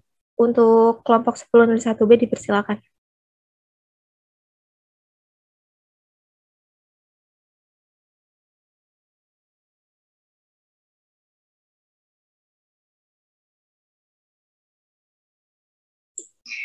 Ya baik, terima kasih kepada moderator kelas A selanjutnya. Sebelumnya, Assalamualaikum warahmatullahi wabarakatuh. Selamat pagi, salam sejahtera untuk kita semua. Yang terhormat, Dr. Maria Sylvester Tadeus, selaku dosen patofisiologi pada hari ini. Izin memperkenalkan diri, saya Korea Aina Taskia, selaku moderator dari kelompok 10 kelas 1 Banners, yang memandu jalannya diskusi pada hari ini dengan tema proses patofisiologi pada sistem pernafasan dan sistem kardiovaskular. Adapun anggota kelompok 10 kelas B yaitu Kotrunada Puspanindya, Korea Aina Taskia, dan Raihan Nisa Naura Insyira Ardana. Selanjutnya penjelasan pertama akan disampaikan oleh Naura. Baik, A. Definisi patofisiologi. Definisi patofisiologi yakni ilmu yang diketahui sebagai bagian dari gangguan dan fungsi dari beberapa mekanis dan juga biokimia. Patofisiologi juga diketahui ilmu yang mempelajari proses terjadinya perubahan atau gangguan dari fungsi tubuh akibat suatu penyakit. Definisi sistem pernafasan. Respirasi atau yang biasa disebut dengan pernafasan merupakan suatu mekanisme atau proses menghirup atau pertukaran gas oksigen atau O2 yang dibutuhkan tubuh untuk metabolisme sel dengan karbon dioksida atau CO2 yang dihasilkan dari metabolisme. Sistem respirasi terdiri atas hidung, nasal, faring, laring, trakea, bronkus, bronkiolus, dan alveolus. Adapun fungsi dari pernafasan atau respirasi antara lain, yang pertama, mengambil oksigen yang kemudian dibawa oleh darah seluruh tubuh atau sel-selnya untuk mengadakan pembakaran. Yang kedua, mengeluarkan karbon dioksida yang terjadi sebagai sisa dari pembakaran, kemudian dibawa oleh darah ke paru-paru untuk dibuang. Yang ketiga, menghangatkan dan melembabkan udara. C. Kelainan dan patofisiologi. Yang pertama, influenza atau flu adalah suatu infeksi virus yang menyebabkan demam, hidung meler, sakit kepala, batuk, tidak enak badan atau malaise, dan peradangan pada selaput lendir hidung dan saluran pernafasan. Penyebab virus influenza tipe A atau tipe B, virus ditularkan melalui air liur terinfeksi yang keluar pada saat penderita batuk atau bersin atau melalui kontak langsung dengan sekresi, yakni ludah, air liur, ingus dari penderita. Gejalanya timbul dalam waktu 24 sampai 48 jam setelah terinfeksi dan bisa timbul secara tiba-tiba. Selanjutnya ada gagal nafas atau respiratory failure. Ketidakmampuan paru mempertahankan pernafasan normal biasa diakibatkan oleh sumbatan di saluran nafas atau gagal paru dalam melaksanakan pertukaran gas di dalam alveolus paru. Gagal nafas disebabkan karena kurangnya O2 atau hypovolumic failure atau masalah transfer gas-gas atau ventilator failure. Selanjutnya, tuberkulosis, TBC atau suatu penyakit infeksi yang disebabkan oleh bakteri Mycobacterium tuberculosa. Bakteri ini terbentuk batang dan bersifat tahan asam, sehingga dikenal juga sebagai batang tahan asam atau BTA. Gejala sistemik atau umumnya ialah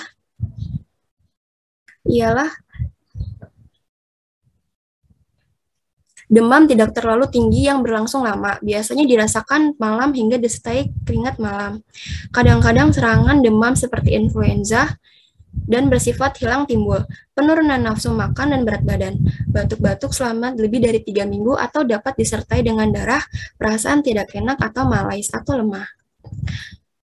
Bakteri ini dapat menyerang semua tubuh, tetapi yang paling sering ialah paru-paru dan tulang.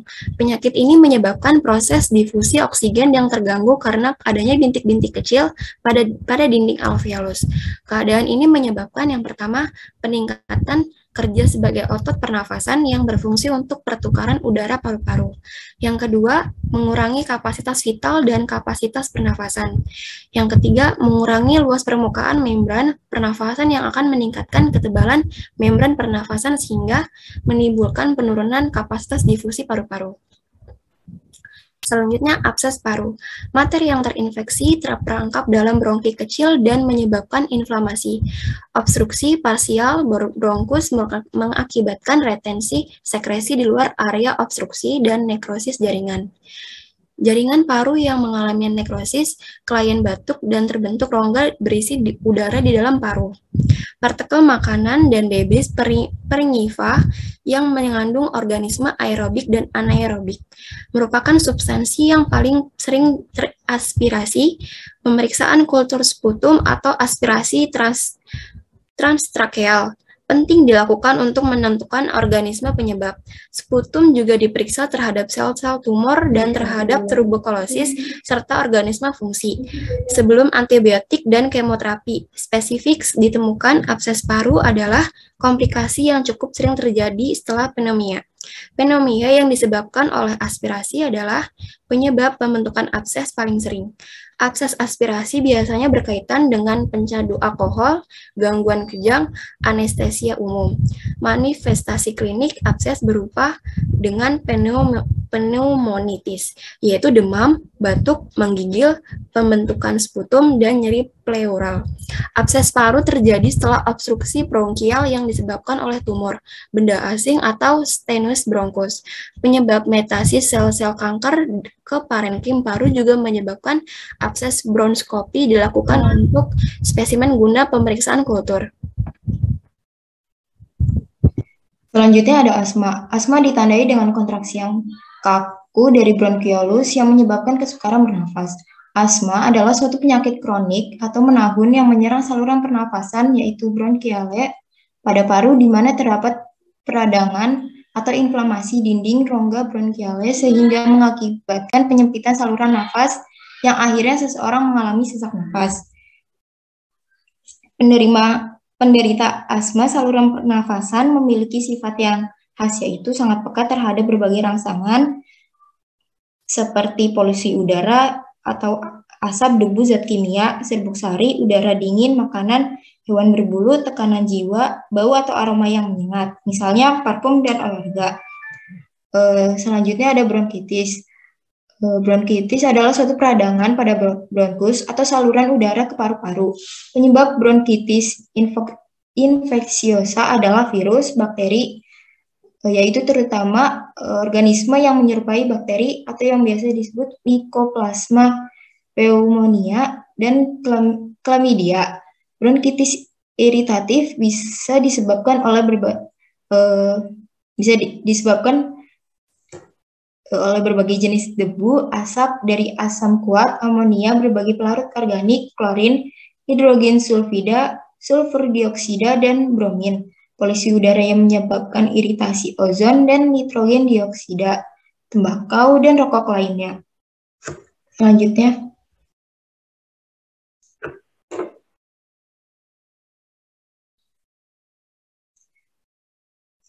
ada pengertian sistem kardiovaskular. Sistem kardiovaskular badan manusia tersusun dari organ utama, yakni ada paru-paru, jantung, paru-paru, dan pembuluh darah. Sistem kardiovaskular juga perlu banyak diketahui bahwa salah satu sistem yang memiliki peran yang sangat vital bagi kehidupan manusia. Sistem kardiovaskular ialah sistem yang tertutup, yang dimana artinya yaitu darah yang ditransportasikan akan berada di dalam jantung dan pembuluh darah, tidak dialirkan keluar pembuluh darah. Fungsi dari sistem ini dapat dianalogikan dengan sistem pengairan di rumah tangga, di mana organ jantung berperan sebagai pompa dan pembuluh darah berperan sebagai salurannya atau pipanya.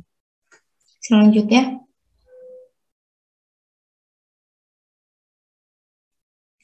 kelainan dan patofisiologi pada sistem kardiovaskular. Yang pertama ada jantung koroner. Penyakit jantung koroner merupakan penyakit yang memiliki kaitannya dengan aterosklerosis. Plak aterosklerosis merupakan hasil penumpukan lemak dan kolesterol. Penyumbat ini disebabkan oleh plak pada lumen arteri. Aterosklerosis adalah pembentukan kolagen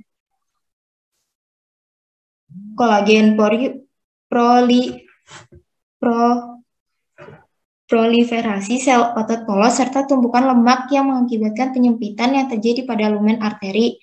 Proses degeneratif merupakan sebutan lain dari proses aterosklerosis. Faktor penyebab resiko PJK terdiri atas faktor resiko major independen, kondisional, dan pencetus. Faktor major independen atau PJK yaitu penyakit diabetes mellitus, keterbiasaan merokok, darah tinggi, hingga kadar kolesterol total yang tinggi. Sedangkan faktor resiko kondisional ada dan faktor pencetus. Faktor resiko kondisional memiliki hubungan dengan peningkatan resiko PJK, sedangkan faktor resiko pencetus memperburuk faktor resiko major independen yang terdiri dari obesitas sentral dan aktivitas fisik yang rendah.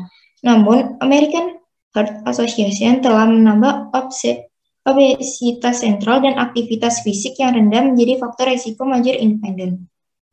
Selanjutnya,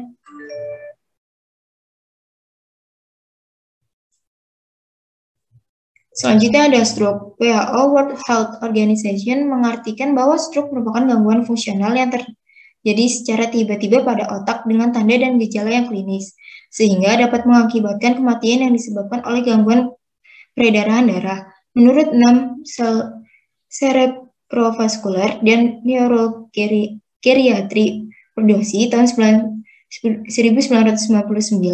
stroke merupakan tanda klinis yang berkembang secara pesat akibat gangguan fungsi otak, fakal, atau global. Dengan gejala yang terjadi kurang lebih 24 jam akan menyebabkan kematian tanpa penyebab lain selain vaskular. Stroke dapat diklasifikasikan berdasarkan patologi anatomi cedera, stadium, ATIA atau transient ischemic attack, stroke in evolution and complete stroke, dan lokasi sistem pembuluh darah yang terkena, apakah sistem karotis atau vertebrobasilar.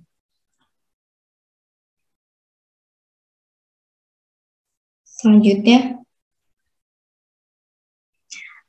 ada aritmia. Aritmia adalah kondisi ketika jantung memiliki irama atau ritme yang tidak normal, seperti terlalu cepat, lambat, dan tidak teratur. Aritmia terjadi ketika impuls elektrik yang berfungsi untuk mengatur detak jantung tidak bekerja dengan baik.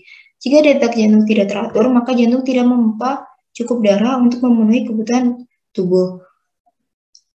Selanjutnya ada aterosklerosis. Aterosklerosis adalah radang pembuluh darah yang terjadi ketika terbentuknya plak di sepanjang dinding pembuluh darah. Hal ini bisa membuat pembuluh darah menyempit dan membuat aliran darah menjadi terhambat yang menyebabkan berbagai masalah pada tubuh. Penyempitan pembuluh darah ini dapat memicu penyakit stroke, emboli paru, dan serangan jantung. Selanjutnya. Gagal jantung. Gagal jantung kongesif diklasifikasikan menjadi gagal jantung kiri dan gagal jantung kanan. Gagal jantung kiri terjadi jika ventrikel kiri gagal dan kardiak output jatuh. Darah kembali naik ke atrium kiri dan paru-paru, menyebabkan bendungan paru. Penyebabnya yaitu corona artery disease. Menurunnya aliran darah kaya oksigen ke otot jantung menyebabkan ischemia, kemudian remodeling sehingga tidak berkontraksi seperti jaringan sehat dan klien, beresiko berkembang gagal jantung kongestif. Kedua yaitu myocardial infarction, yaitu bendungan menghambat aliran darah menyebabkan iskemia jaringan jantung sehingga menyebabkan penurunan kontraksi otot jantung dan CO. Yang ketiga, myokarditis atau endokarditis, yaitu peradangan otot jantung yang disebabkan oleh bakteri, virus, dan infeksi lain. Kerusakan otot jantung mengganggu kemampuan memompa. Next.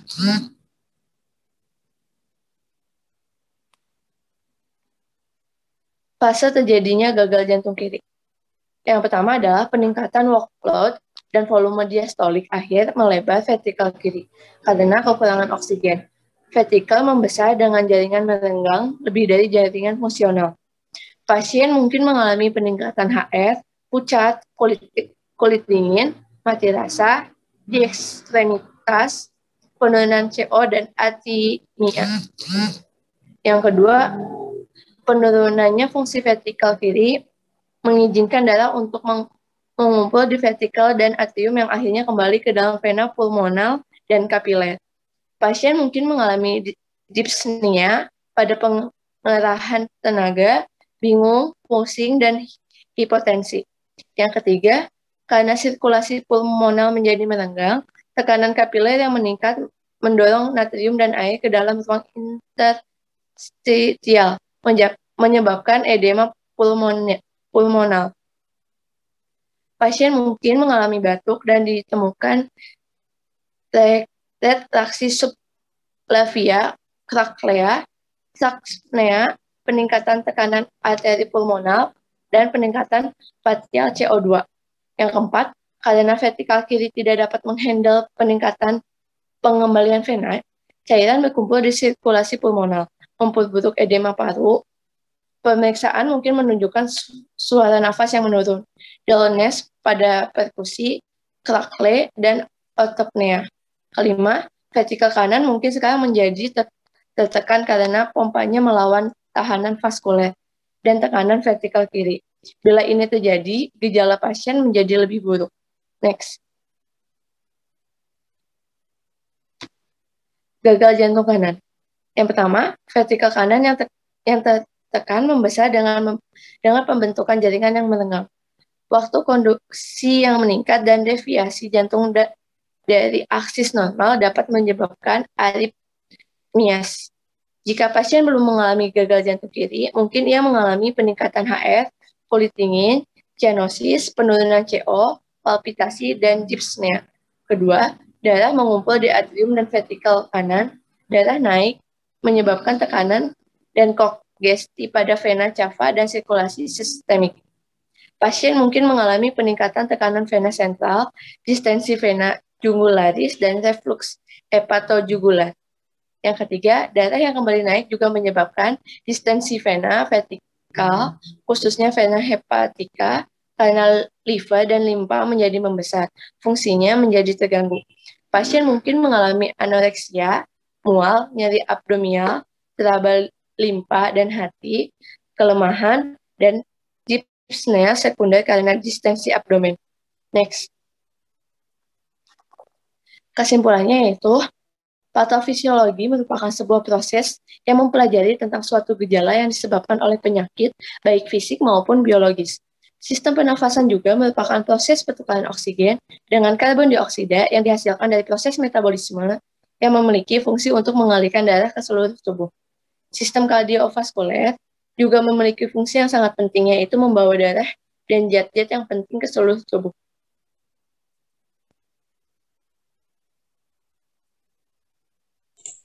Ya, sekian presentasi dari kelompok 10 kelas B. Selanjutnya akan dilakukan sesi tanya jawab. Kepada yang ingin bertanya bisa langsung gunakan fitur raise hand atau di kolom chat.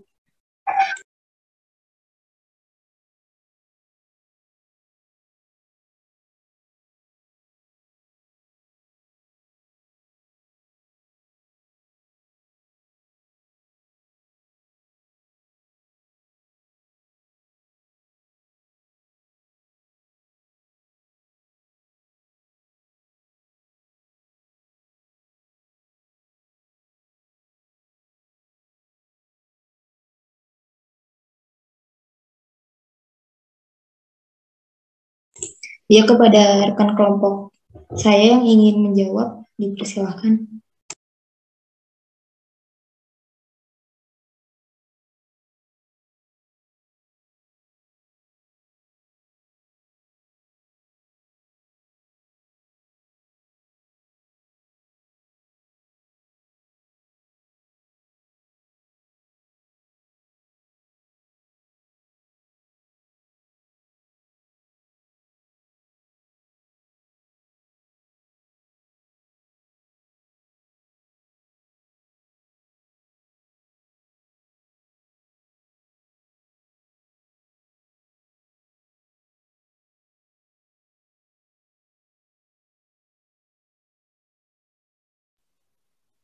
Baik, izin masuk.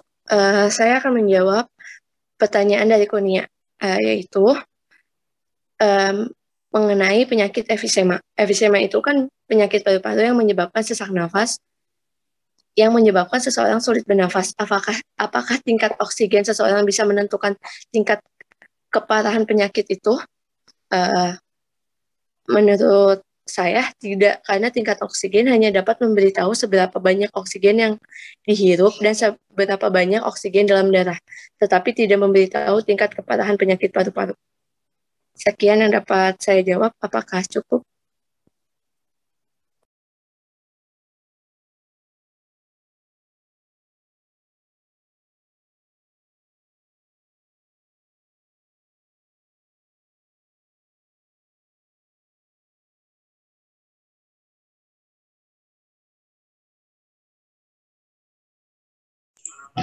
Baik, terima kasih kepada rekan kelompok saya yang sudah menjawab.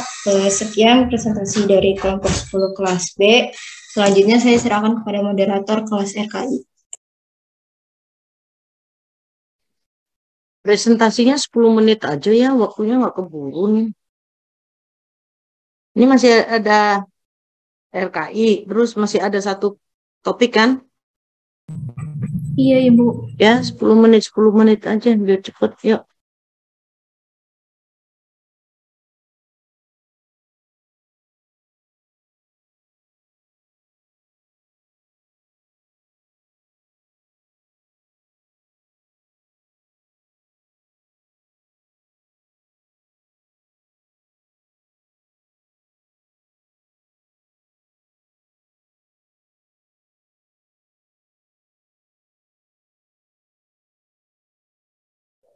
Okay.